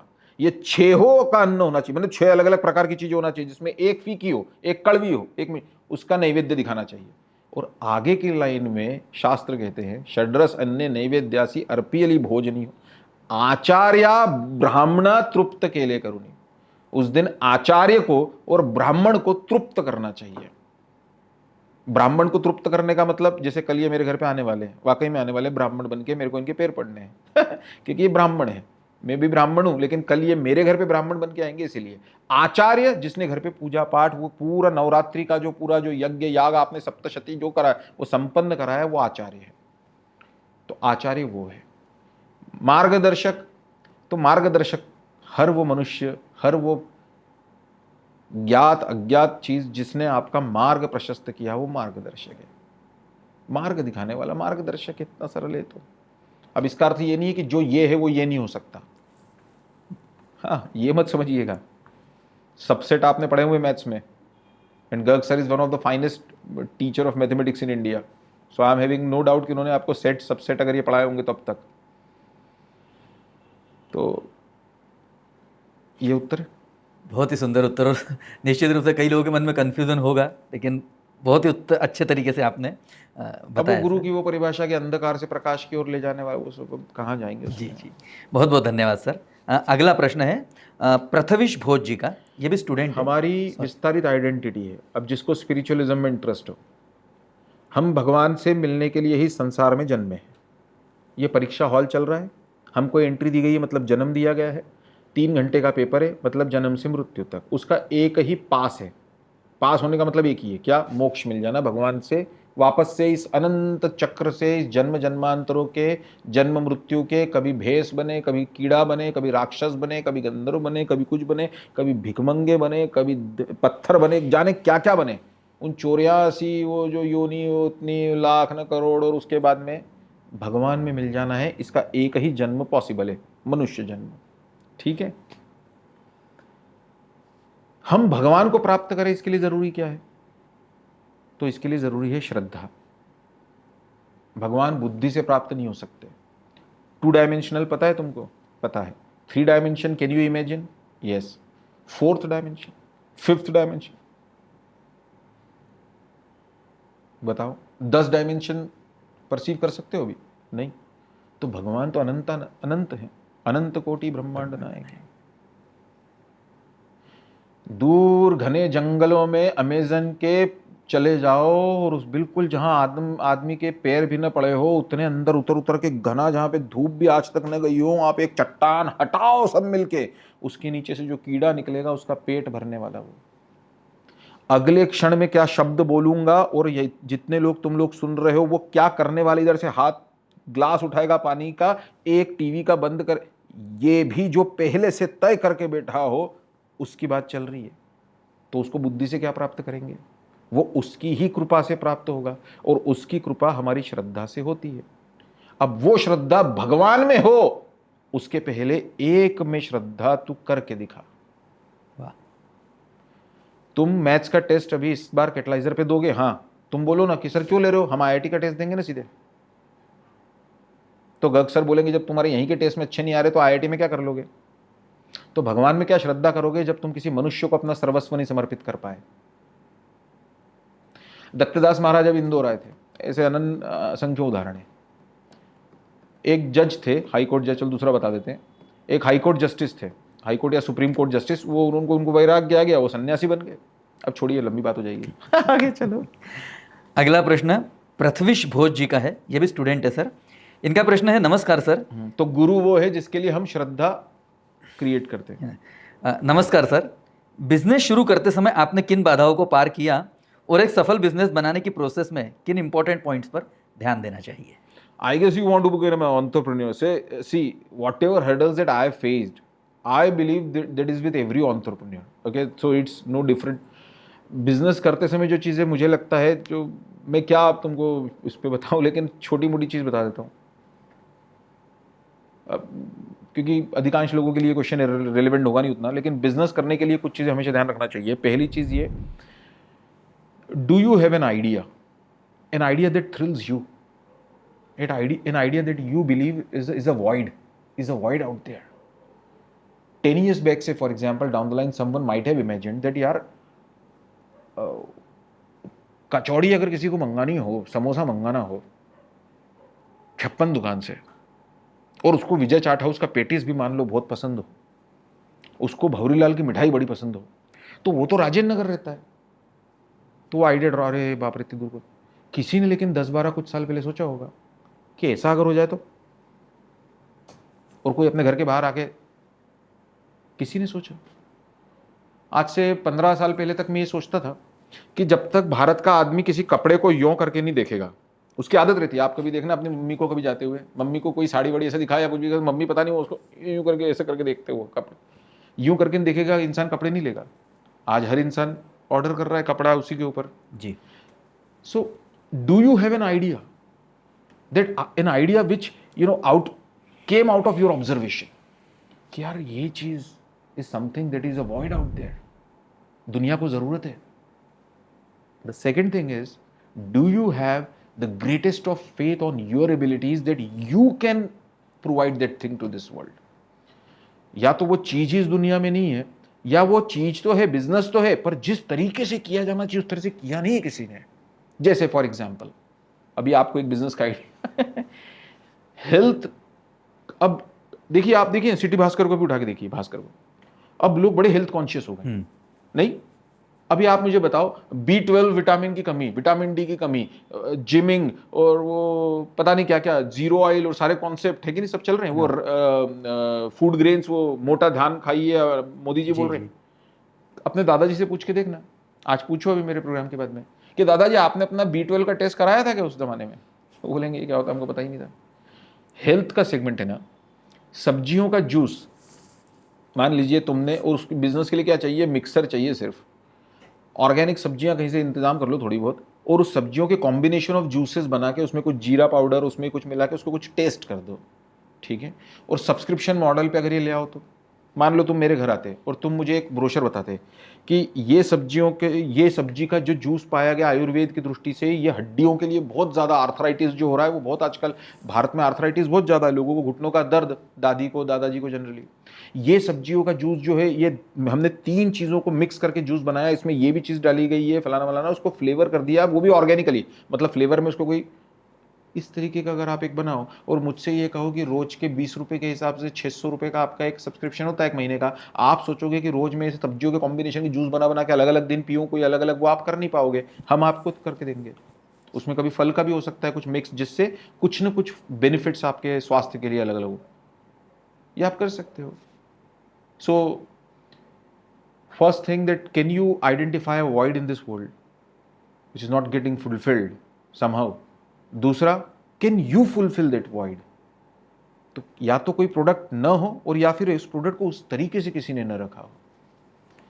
तो बिजनेस के लिए मुझे लगता है एक बहुत सारी चीजें हैं, बहुत सारी, मतलब मैं इसको इतना इजी करके नहीं ले सकता। तीसरा होना चाहिए the greatest of the faith on your abilities, greatest of the faith. इस दुनिया में 100 लोगों से पूछने गया और 99 लोगों ने कहा ये सब्जियों के जूस का आइडिया काम नहीं करेगा, for this reason, this reason, this reason, this reason, this reason. अब तुमसे पूछा जाएगा क्या करना है, करना है तो क्यों ये लोग समझ नहीं पा रहे, ये समझ जाते तो ये मैं ना बन जाते। अगर ये लोग समझ जाते तो ये लोग मैं ना बन जाते, ये खुद ना आइडिया स्टार्ट कर देते। क्या जो आइडिया तुम्हारे पास में वो और 100 लोगों के पास रहता है, उनमें वो विश्वास नहीं रहता। अखंडित, अकंपित। अखंडित का मतलब टूटता नहीं, और अकंपित का मतलब हिलता नहीं। वैसा ही होगा, ये सफल होगा ये आइडिया। तो ये 3-4 चीजें, और लंबी इसके ऊपर तो पूरे सेमिनार्स हो सकते हैं फिर, कि एक लीडरशिप क्वालिटी क्या होना चाहिए। धन्यवाद सर। अगले प्रश्न की तरफ और मैं चलेंगे। आप सबको कह रहा हूं, आगे आने वाले भारत को आप जैसे नौजवानों की जरूरत पड़ेगी। ये अंग्रेज लोग जब भारत में थे और IRS में परीक्षा लिया करते थे, जो आज की IAS जैसी थी, उसमें इनके क्रैक करने की उम्र रहती थी 21 साल। तो इन सब भारतीय क्रैक कर लेते थे, इंडियन एडमिनिस्ट्रेटिव सर्विस उस समय की। तो इनको डर लगा कि सबके सब ये तो सब भारतीय क्रैक कर रहे हैं, जब अंग्रेजों का शासन था। तो इन लोगों ने क्या किया, अब आप डेटा स्टेटिस्टिक्स में जाइए, मेरी उसमें कोई रुचि नहीं रहती कभी भी। इन्होंने भारतीयों के लिए वही उम्र 21 से घटा के 17-18 कर दी, कि अंग्रेज 21 साल में बैठेगा, परीक्षा में बैठ सकता है 21 साल तक मान लो, और भारत का बच्चा सिर्फ 17 साल तक बैठ सकता है। अब आप IIT के इसमें देखो इसको, तुम जब 7th में थे तब तुमको IIT की एग्जाम देनी हो, और इनका बेटा अंग्रेज है तो ये 12वीं में देगा। तो क्या 7वीं वाले का 12वीं वाले से कंपेरिजन हो सकता है? लेकिन आपको आश्चर्य होगा, उस समय भी ये चैलेंज भारतीयों ने स्वीकार करा, और जो उस समय फर्स्ट आया पूरे परीक्षा में, और जिसका आज तक रिकॉर्ड है वो अंग्रेजों का, कि उनसे ज्यादा नंबर आज तक उनकी एडमिनिस्ट्रेटिव सर्विस में किसी को नहीं आए, महर्षि अरविंद। महर्षि अरविंद, और क्रैक करा और गए नहीं। बोले तो मैंने इसलिए दी थी कि हम ये बता रहे थे कि तुम 17 करिए, इसको 7 कर दो तो भी हम भारतीय जीतेंगे। एंटरप्रेन्योरशिप आगे भारत को करनी पड़ेगी। इजराइल आज इतना आगे क्यों है? क्योंकि वो स्टार्टअप कंट्री है ना। ये टैरिफ वेरिफ ये ट्रम्प छोड़ो यार। श्री राम जय राम जय श्री राम। अगले प्रश्न। हाँ, कितना बजा है अभी और कितना टाइम है अपने पास? 8:55 है अभी थोड़ा बहुत, ठीक। क्षितिश परमार जी का प्रश्न है सर अगला। नमस्कार सर, अगर जिंदगी में पहले से कुछ लिखा है तो हम सब मेहनत क्यों कर रहे हैं? ये तुमको किसने बोला कि जिंदगी में सब कुछ पहले से लिखा है? ये बहुत बड़ा मिसकंसेप्शन है कि जो होना है वो पहले से तय है। फालतू की बातें हैं, शास्त्रों को भी इसका कोई आधार नहीं है। भगवान ने भी इसका स्पष्ट शब्दों में मना किया है, स्पष्ट, अवश्यमेव भुक्तव्यम कृतम फलम शुभाशुभम। भगवान 10 जगह इसको कहते हैं, 10 जगह। आप मेरे को बोलोगे, मैं भी आपको 10 श्लोक बता दूंगा कि भगवान ने इसको बोला। ऐसा कुछ भी नहीं, मैं ऐसा कुछ करता ही नहीं। न मे कर्माणि लिम्पन्ति न मे कर्म फले स्पृहा, भगवान ने कई जगह कहा है। देखिए, बहुत सरल बात याद रखिए, साइंटिफिकली आपको एक चीज़ समझाता हूँ। मान लीजिए आपके पिताजी ने किसी से कर्जा लिया था, दादाजी ने। अब दादाजी भगवान के पास चले गए। अब आपके पिताजी क्या करते हैं कि जैसे जैसे पैसे उनके पास आते हैं थोड़े थोड़े वो जमा करते जाते हैं, ठीक है।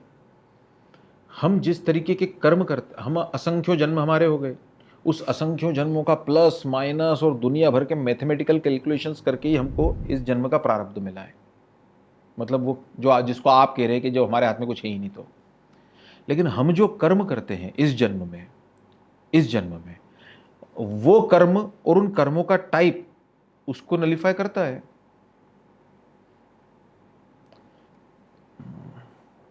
अब थोड़ा सा कॉम्प्लेक्स विषय है।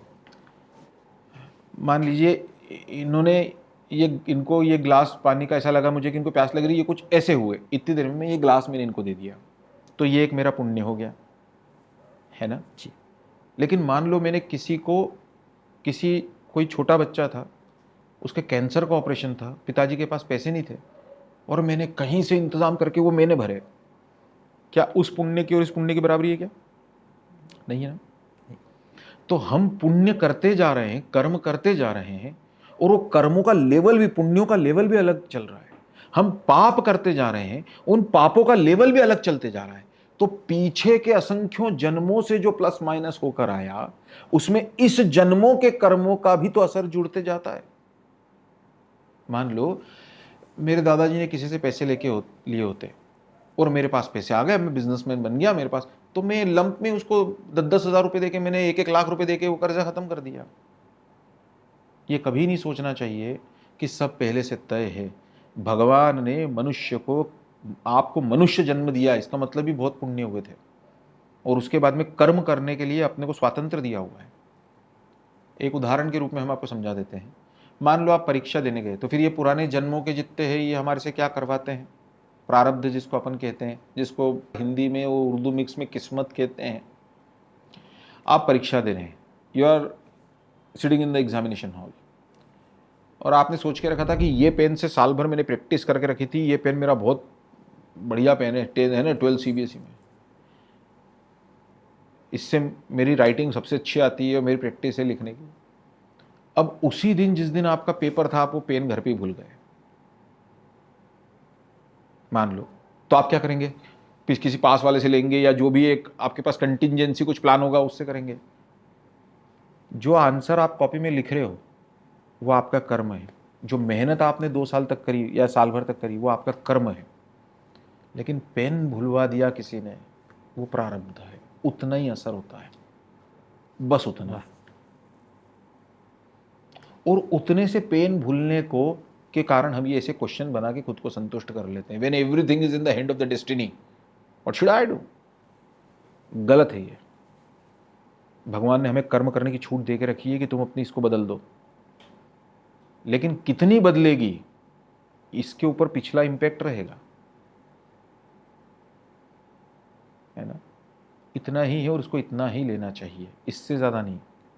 धन्यवाद सर।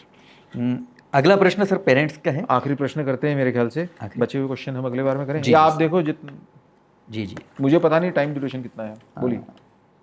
नेक्स्ट। जी 2 प्रश्न ले लेते हैं। हाँ, एक प्रश्न सर अभी अभय खंडेलवाल जी, ये रजत खंडेलवाल जी के पिताजी हैं, पेरेंट्स हैं, इनकी तरफ से प्रश्न है। नमस्कार सर, मेरा भतीजा वर्ष 2016 में कैटेलाइजर से IIT में गया, फिर मेरी बेटी 2023 में कैटेलाइजर से आईआईटी में गई। अब मेरा छोटा बेटा रजत आपके यहाँ से आईआईटी की प्रिपरेशन कर रहा है। कैटेलाइजर के रिजल्ट हमेशा ही सबसे अच्छे और बहुत बेहतर रहे हैं, पर एडवर्टाइजमेंट में कैटेलाइजर ज़्यादा दिखता नहीं। इसका क्या कारण है सर? और एक विनती है सर आपसे, आप अपने स्वास्थ्य का भी ध्यान रखें। आपकी तबीयत काफ़ी ठीक नहीं चल रही है काफ़ी समय से। धन्यवाद खंडेलवाल जी, सो नाइस ऑफ यू।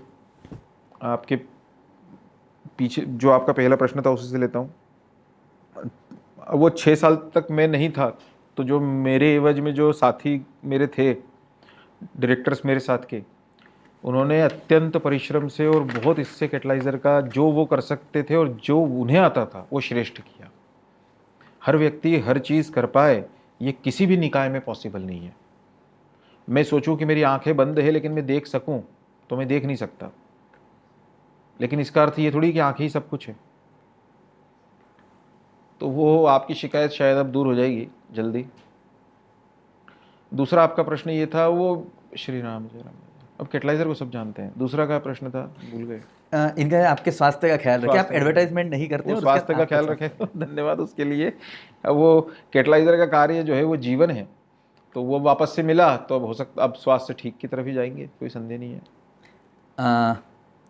अगला प्रश्न रिपुदमन शर्मा जी का है, प्रवेश शर्मा जी के पिताजी हैं। इनका कहना है, नमस्कार सर, मेरा प्रश्न मेरे विचार से आजकल अधिकांश पेरेंट्स की भी समस्या है। आजकल के बच्चे बहुत जल्दी रिएक्ट कर रहे हैं। गलती होने पर हम डर से उन्हें डांट नहीं पाते हैं कि कहीं वो आत्महत्या न कर ले, और न ही हम उनसे क्षमा की उम्मीद कर पाते हैं। तो क्या अब उनके इस किशोर वय में जाने पर हम उनसे बदलाव की उम्मीद कर सकते हैं? क्या यह संभव नहीं है या आप संभव नहीं है? अगले सत्र का पहला प्रश्न ही रखेंगे, क्योंकि ये इसका उत्तर बहुत लंबा जाएगा। और अभी दिक्कत ये है कि इस सत्र के पहले मैंने एक दवा ली जिस कारण से अब शायद मुझे उसका असर पड़ रहा है, मुझे लग रहा है वो। फिर भी मैं थोड़ा बहुत, चूंकि अब प्रश्न है तो कुछ तो हिंट बता ही देता हूँ।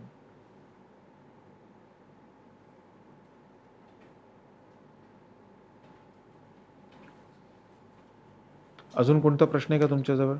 हाँ तो मग तो विचारूंगा। जी जी। रिपुदमन जी क्षमा करिए, मैं अगले सत्र का पहला प्रश्न इसको इसलिए लूंगा क्योंकि ये बहुत लंबा प्रश्न, इसका उत्तर तो मेरे पसंद का उत्तर है। मतलब आप समझ लीजिए कि ये तो मेरे सबसे प्रिय क्वेश्चन है इस पूरे सत्र का, पर इसका उत्तर बहुत लंबा जाएगा। हम एक रोज नए दुनिया में जन्म ले रहे हैं।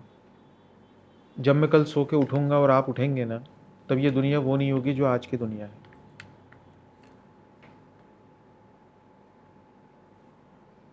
कोई दूसरा प्रश्न? जी जी, वो हमारे पसंद का उत्तर है पर बहुत लंबा जाएगा और हमें उसके कारण ड्राउजीनेस हो रहा है। मैं अगला प्रश्न, एक आखिरी प्रश्न। हाँ आखिरी प्रश्न लेता हूँ। उससे पहले मैं एक चीज़ बताना चाहूँगा आप लोगों को कि आप लोग आज की जो सत्र है इसके लिए आपके जो फीडबैक है वो अवश्य दीजिए। आप आपके लिंक शेयर की हुई है, उसके द्वारा आप अपने आज के सेशन के फीडबैक अवश्य दें। आज का अंतिम प्रश्न लेते हैं सर।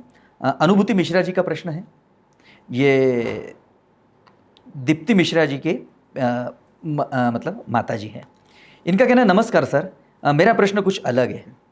मैं सनातन धर्म में परंपराओं में अत्यधिक विश्वास करती हूँ, तो मेरा प्रश्न भी उसी से संबंधित है। सर, जैसे कि हम देखते हैं कि हमारे धर्म में भगवान ने समय समय पर अवतार लिए हैं, जबकि अन्य धर्म जैसे इस्लाम, बौद्ध, क्रिश्चियन धर्म में अवतार का उल्लेख नहीं है। तो ये सब अवतार हमारे सनातन धर्म में ही क्यों हुए हैं? श्री राम। इसके बजाय मैं पिछले वाले प्रश्न के थोड़ा सा उत्तर दे देता हूँ, इसलिए नहीं और कोई कारण, क्योंकि वो आप लोगों के काम का उत्तर रहेगा। पर अब वो ड्राउजीनेस बहुत ज़्यादा हो रही है, मुझे लग नहीं रहा मैं इतना दे पाऊँगा।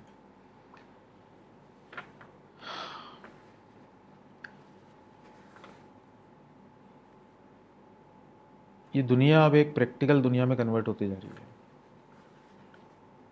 माँ कौन है, पिता कौन है? अभी मैं एक छोटा सा उदाहरण दे देता हूँ। कुछ दिनों पहले मेरी पत्नी थी, उन्होंने मेरे बच्चों को कुछ बात चल रही थी, तो मैंने उनसे कहा कि बच्चों को ये कभी मत कहना कि पिता का इसलिए सम्मान है और इसलिए क्योंकि देखो तुम्हारे पापा कितनी मेहनत करते हैं अपने घर के लिए, और देखो उनके कारण तुम्हारी स्कूल की फ़ीस भरी जाती है, तुम्हारे सारे मतलब पुरा ते आता पुरून काय म्हणतात त्याला, मतलब तुम्हारी जो हसरतें वो पूरी होती है, वो ना होते तो सोचो। मैंने कहा ये कभी मत कहना, ये गलत दृष्टि है। तो वो हमारी तरफ देखने लग गई कि फिर अब और क्या कहना है। तो हमने कहा ये कहना चाहिए कि पिता की इसीलिए सेवा करना है क्योंकि वो पिता हैं, पितृदेवो भवः, वो देवता है तुम्हारे लिए। भगवान राम जी वाल्मीकि रामायण में वो कहते हैं कि तात चरण मह वंदनीय रे शततीर्थांचे धाम। भगवान राम, लक्ष्मण, सीता इनको छोड़ने के लिए जब सुमंत गए गंगा किनारे, तब सुमंत को पहली चीज जो राम जी ने कही कि जाके मेरे पिताजी के पैर छूना मेरी तरफ से। और क्यों छूना, उसका कारण बोला। ये नहीं कहा कि देखो उन्होंने मेरे को इतना सब दिया, उन्होंने कहा क्योंकि पिता के चरण, हम तीर्थों में स्नान करने जाते हैं और 100 तीर्थ जहां स्नान करने के लिए उपस्थित होते हैं वो पिता के चरण होते हैं। हमारे उपनिषदों ने घोषणा कर दी कि मातृदेवो भव, पितृदेवो भव, आचार्यो देवो भव। नीचे कहीं लिखा हुआ दिखाइए कि पिता ऐसा हो तो सेवा करना, कहीं नहीं लिखा। पिता है सेवा करना है, पिता है सेवा करना है।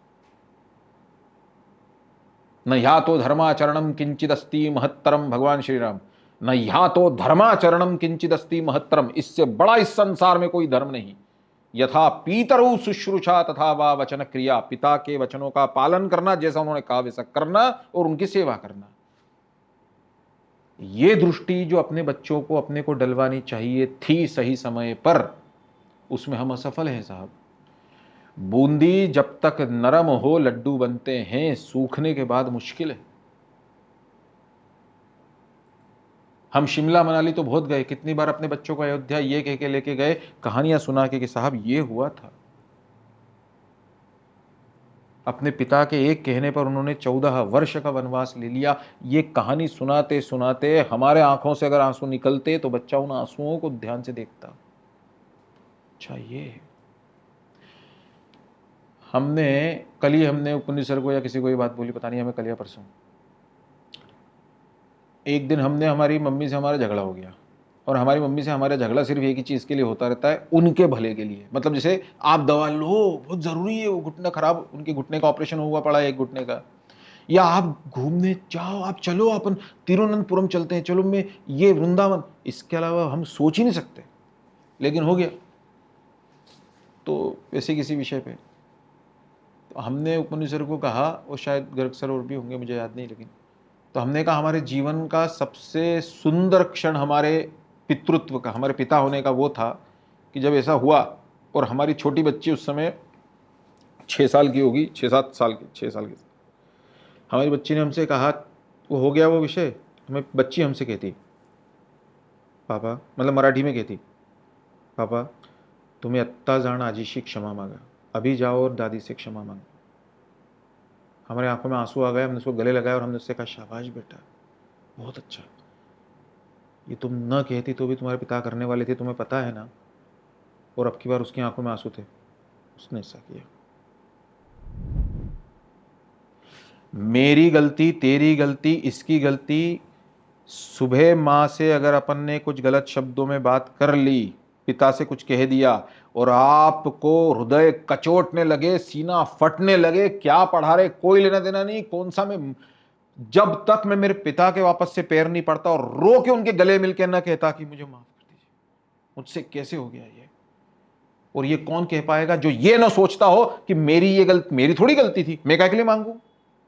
पिता तत्व है, मां ये तत्व है। ये मनुष्य मानने वाले कभी भी नहीं कर सकते साहब, ये समझा ही नहीं पाएंगे कभी भी। हम ब्रिटेन के और अमेरिका जैसे लोग नहीं बन सकते कि पहले अपने माता पिता को भी अपने कसौटी पे तोल के देखो कि तुमने सही किया कि गलत किया। अरे तुम कौन हो जो अपने माता पिता को, दादा दादी को कसौटी पे तोलने वाले। वो तत्व है, उनकी सेवा ये हमारा धर्म है, हमारे आनंद का विषय है अगर वो खुश है तो, और हमारे लिए डूब मरने का विषय है अगर वो दुखी हो हमारे कारण से तो। ये सोच रखने वाली पीढ़ी यही कर पाएगी। अदरवाइज तो इस संसार में किसी में से भी अगर ये लिख दिया जाता कि पितृदेवो भव, प्रोवाइडेड कि पिता में ये गुण हो, तो बच्चा तो 2 मिनट में एक अवगुण ढूंढ लेगा पिता में। ये हुआ इस कारण मेरे को सेवा नहीं करनी, माँ में ये है बस इसलिए मैं उनसे, साहब वो कुछ भी हो, उन्होंने हमारे लिए क्या किया है ये सोच के अगर आंखों के सामने से तुम्हारे स्लाइड शो नहीं गुजरते तो तुम्हारी आंखों ने कुछ किया ही नहीं आज तक। हम छोटे थे, हमें याद है दिवाली का समय रहता था और हमारे पिताजी हमको, वो गणेश केप मार्ट दुकान थी, वहाँ पे हमको लेके गए और हमको 2 बनियान दिलाए। कि दिवाली पे नई बनियान होना चाहिए, अंदर भी बच्चे के, ऐसा ऐसा। हमने पिताजी की उसी दिन सुबह जो है फटी हुई बनियान देखी थी, पिताजी पहने हुए थे। आता पहिले आपले महाराष्ट्रीयन लोक तर बनियानमध्येच फिरायचे, घरात तर कोण घालायचं शर्ट वर्ट। तो हमारे पिताजी को हमने बोला कि पापा आपकी भी तो बनियान, अरे नहीं नहीं मेरे पास तो है बेटा, मेरे पास तो। हमने दिवाली के दिन भी सुबह नोटिस किया कि पिताजी ने वही फटी बनियान पहनी थी। हमारे पिताजी अस्पताल में भर्ती थे, अंतिम समय ही था, तकरीबन समझ लीजिए 2 कैंसर थे उनको, श्री राम जय राम जय जय राम। तो अस्पताल में भर्ती थे, तो उनसे उनके एक मित्र मिलने आए, और हम उस समय ये सोच रहे थे कि श्री राम जय राम जय जय राम। भगवान ने हमको बहुत पुण्य, बहुत भगवान हम पे इतना कृपा करी कि 7 साल तक हमसे भगवान ने पिताजी की सेवा करवाई। और सेवा क्यों करवाई? क्योंकि हम हमेशा अपनी पत्नी को भी बोलते हैं और अन्य लोगों को, और खुद को तो सबसे पहले कहते हैं कि इतने पाप किए हैं जीवन में और उसके पिछले जन्मों में भी, कि उस पे दया करके हमारे पिताजी ने भगवान से प्रार्थना करी कि मुझे कैंसर दो, ताकि वो मेरा बेटा सेवा करके उसको धो सके। सेवा करना ये हमारा उन पे एहसान नहीं है, याद रखना। सेवा करवा लेना ये उनका हम पे एहसान है। तो हमारे पिताजी भर्ती थे, हम असंख्यों ऐसे हमारे पास किस्से, श्री राम जय। तो हम ये सोच रहे थे, तो इतनी देर में उनके पिताजी के जो एक मित्र थे वो देखने आते हैं। तो वो मित्र भी बूढ़े थे, अपने बेटे के साथ में आए वो देखने के लिए। अब हमारे पिताजी बेड पे लेटे हुए थे, बेड रिडन थे। तो अब हमने उनसे पूछा चाय, तो बोले नारियल पानी। और तो नारियल पानी मंगाए गए। तो जब वो नारियल पानी पी रहे थे, तब हमारे पिताजी ने ऐसा इशारे से हमको बुलाया। तो हमने ऐसा कान ऐसा, उनके बेड पे लेटे हुए थे हॉस्पिटल में, तो हमसे धीरे से बोलते, उनको बोलते भी नहीं बन रहा था बहुत, बेटा तू घेतलं, म्हणजे तूने लिया बेटा नारियल पानी। मेरे बचपन में जो जामुन है ना, जामुन फल जानते हो? वो जामुन 2 तरीके के होते हैं। एक पिलपिले जामुन रहते हैं जो खाने में बड़े गोड लगते हैं, मीठे लगते हैं, और एक कड़क जामुन रहते हैं जो खट्टे रहते हैं। और मैंने नोटिस किया कि जब मैं जामुन खाता था स्कूल से आके, तो सारे पिलपिले जामुन रहते थे। एक दिन मेरी छुट्टी थी, तब मैंने जो कटोरी में हाथ डाले उसमें तो खट्टे जामुन भी निकले। तब समझ में ये आया कि माँ खट्टे जामुन अलग निकाल के खा इसलिए लेती थी क्योंकि मेरे लिए वो सिर्फ मीठे पिलपिले जामुन बचे हैं। ये जब मैं छोटा था तब। और मैं दुनिया को ये कहता हूं, उस एक पिलपिले जामुन का जो मेरी माँ ने मेरे लिए उस प्रेम से, स्नेह से रखा और खुद ने खट्टा खाया, उस एक जामुन का भी एहसान, उपकार मैं आजन्म सेवा करके भी नहीं चुका सकता। सर क्या करें, अब आप ये कह रहे हो हमारे बच्चे तो वैसे नहीं दिखते। अहम इस संसार की बहुत बड़ी दुश्मन है साहब। हमारा एक बार आप सेमिनार कराइए सिर्फ ईगो पे, मैं कैसे हार मान लूं। लंबा विषय है, लेकिन आपने जो अगला प्रश्न पूछा, लास्ट जो मुझे याद आ रहा है वो था कि क्या अब ये कुछ बेहतर हो सकता है, अब इस उम्र में जाके हो सकता है। भगवान शास्त्र प्रमाण है और हमारा अनुभव भी प्रमाण है। मेरा experience also reveals the same thing, that you know one thing only that I believe can change a human being, one thing only, not a book, hell with the book. ऐसा होता तो अपने शास्त्र पूरे पड़े हुए हैं, उससे बेहतर क्या है? कौन सी ये सारे ईगो वाले फिर कहाँ से पैदा हो गए जो माता पिता को नहीं मान रहे? मेरा मानना है सिर्फ एक चीज, और वो होता है कि गुरु का सानिध्य। आपको जैसे जैसे अभी जो आप मेरे से सुन रहे हैं, आपके बच्चे अगर सुन रहे हैं, तो ऐसा अगर वो विपिन सर के साथ रोज जीवन जीते रहते हैं, उनको पढ़ा भी रहे हैं, उनको वही बात है, वो धीरे से, तो उनके मन मस्तिष्क पर उनका मन भी वैसा बनने लगता है। याद रखिए, गुरु किसी को चश्मा वश्मा नहीं देता, वो आंखें बदलता है। हम जिस तरीके के लोगों के साथ जीते हैं, मान लीजिए अपने बच्चों के दोस्त ऐसे हैं, अरे यार वो मेरे पापा भी ऐसे ही है यार, जबरदस्ती फालतू में डांटा करते हैं, कोई अपनी गलती रहती नहीं है और जबरदस्ती, तो वो जो सुन रहा है ना, उस मन में और ये भावना ज्यादा होती है। लेकिन कोई अगर विपिन सर के साथ रहे और सुबह अगर ऐसा कुछ हुआ है, तो उसको अंदर से बहुत ऐसा लगने लगता है कि नहीं मैंने गलत किया। और भगवान ने 10 जगह शास्त्रों में प्रमाण हम आपको दिखा देंगे। भगवान कहते हैं मदभक्त संगा, तुझे मुझे प्राप्त करना है तो भगवान कहते हैं मेरा जप मत कर, उससे तू नहीं मिलेगा, उससे मैं नहीं मिलूंगा तुझे। भगवान कहते तुझे मुझे प्राप्त करना है तो सबसे पहली चीज क्या है? मद भक्त संगा, मेरे भक्त का संग कर। यानी जो मुझ में भाव जैसा वैसा रखता है उसका संग करने की तेरी बहुत इच्छा न हो, तू मुझे पा ही नहीं सकता। तुलसीदास जी रामायण में क्या कहते हैं? प्रथम भगति संतन कर संगा, पहली भक्ति उनका संग है। तो ऐसे लोगों का संग प्राप्त हो, अगर कोई गुरु प्राप्त हो तो जीवन बदल दे। मैंने ऐसे कई लोगों के जीवन बदलते देखे, कई लोगों के।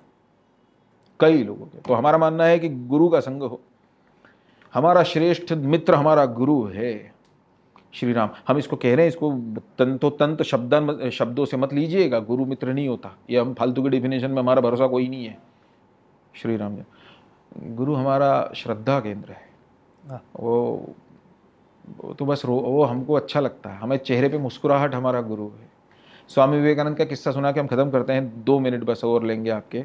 अब देखिए, अभी हम आपसे बोल रहे हैं, कहाँ हमको याद रहा, हम ड्राउजी हो रहे हैं बहुत। क्यों ऐसा हो गया? क्योंकि सत्य को बोलते समय उसका अगर आनंद अगर तुम्हें प्राप्त हो रहा हो तो वो ईश्वर की तरफ से है, वो भगवान की तरफ से। उस समय कहां शरीर वरी याद रहता है। तो श्री राम जी, स्वामी विवेकानंद जब स्वामी नहीं बने थे, मतलब सन्यासी नहीं हुए थे, छोटे थे, आपकी उम्र के होंगे, 15-16 साल के शायद, नरेंद्र थे तब। तो उनके दोस्त के साथ में, अब वो क्या हुआ कि वो रोज जाना, आप में से कोई कोलकाता गया होगा तो गंगा नदी पार, मतलब वहाँ पे उसको वो हुगली हुगली कहते हैं, पर गंगा जी ये वो गंगा जी पार जो है वो रामकृष्ण परमहंस इनका आश्रम था, श्री श्री ठाकुर जिनको कहते थे। अब ये लड़का रोज जाने लग गया, इसको वो गुरु की वो लग गई, चव लागली तेला। तो उनका दोस्त एक था, राखाल नाम था, उसने पूछा कि नरेंद्र ऐसा क्या है मतलब तू बोलता है तेरे गुरु में ऐसा क्या है, मेरे को तो समझ कि तू बिल्कुल अब आजकल रोज जा। बोले तू भी चल। अब ये दोनों नाव में सवार होके पल्ली पार उधर गंगा जी उधर उतरे। अभी आश्रम में गए जहाँ पे जो भी उनका मंदिर था काली माता का। अब देखा तो एक इंसान धोती में है, वहाँ पे वो मृदंग बजा रहा है, कोई इंसान कोई मंजीरे बजा रहा है, सब वो नाच रहे हैं, उनके गुरु ऐसे नाच रहे, धोती छूट रही है, मुंह से ऐसा थूक की लार निकल रही है, फिर भी नाच कुछ नहीं, ऐसे ही चल रहा है। 2 घंटे तक चलता रहा, खत्म हो गया। ये लोग वापस से प्रसाद वसाद जो दिया वो प्रसाद लेके वापस से नाव में रात को घर आ रहे थे। अब आप कल्पना करिएगा सीन क्या है।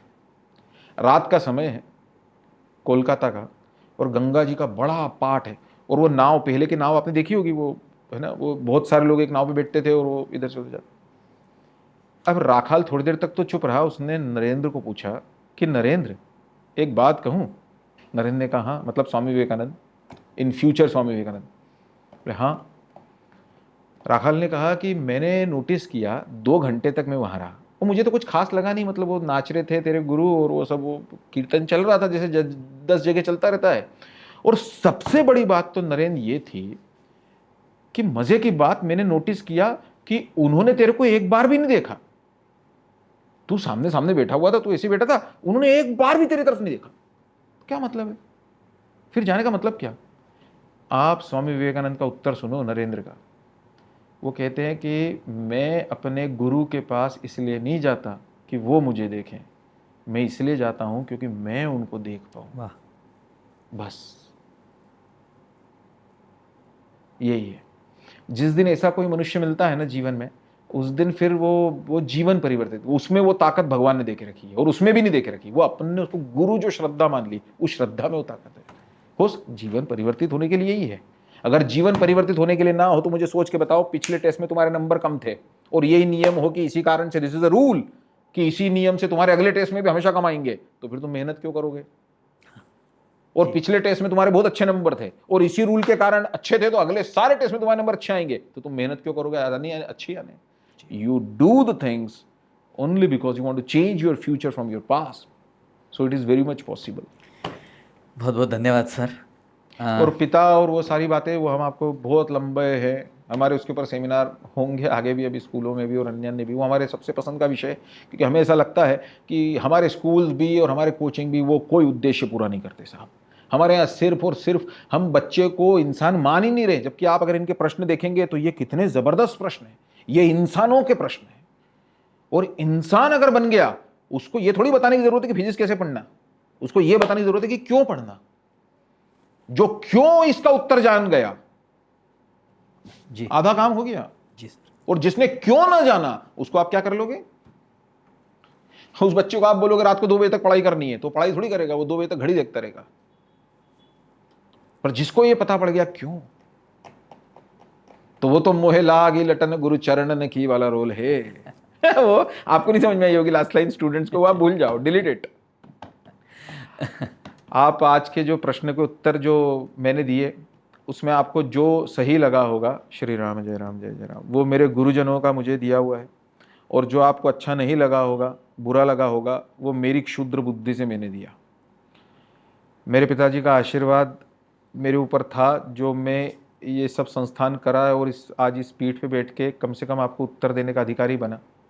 लेकिन फिर भी मेरे हृदय से मैं आपको ये लाइन कह रहा हूँ, ईश्वर शपथ कि श्री राम जय राम जय जय राम, कि मुझे न उसकी योग्यता और न उसका अधिकार आज भी लगता है कि मेरी ऐसी स्थिति है कि मैं आप लोगों को, क्योंकि ये तो अनंत यात्रा है।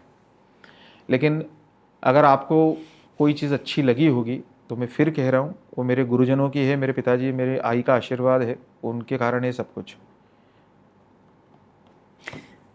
बहुत बहुत धन्यवाद सर। और निश्चित रूप से अब आ गई है अविरत रूप से चल रहे इस सुंदर संवाद की अंतिम कड़ी। उससे पहले मैं आपसे एक बार और अनुरोध करूंगा कि आप अपने फीडबैक लिंक पर अवश्य दें। हालांकि इच्छा तो नहीं है, किंतु समय की बाध्यता के कारण आज के सेशन को हम यही विराम देना चाहेंगे। और निश्चित रूप से विपिन सर ने जिस तरह आप सभी के प्रश्नों के उत्तर आपको जो मार्गदर्शित किया है, वो आपके जीवन के जो ध्येय है आपको उसको प्राप्त करने का मार्ग प्रशस्त करने में सहायता प्रदान करेंगे, और निश्चित ही आपके उज्जवल भविष्य के लिए प्रेरणादायी भी होंगे। हम आगे भी समय समय पर इस प्रकार के सेशन का आयोजित करते रहें ताकि ये पेरेंट्स और स्टूडेंट के बीच एक सुंदर भावनात्मक और वैचारिक सेतु बनाने में सहायक सिद्ध हो। एक बार आप सभी का धन्यवाद सर, आपका बहुत बहुत धन्यवाद। नमस्कार, शुभ रात्रि।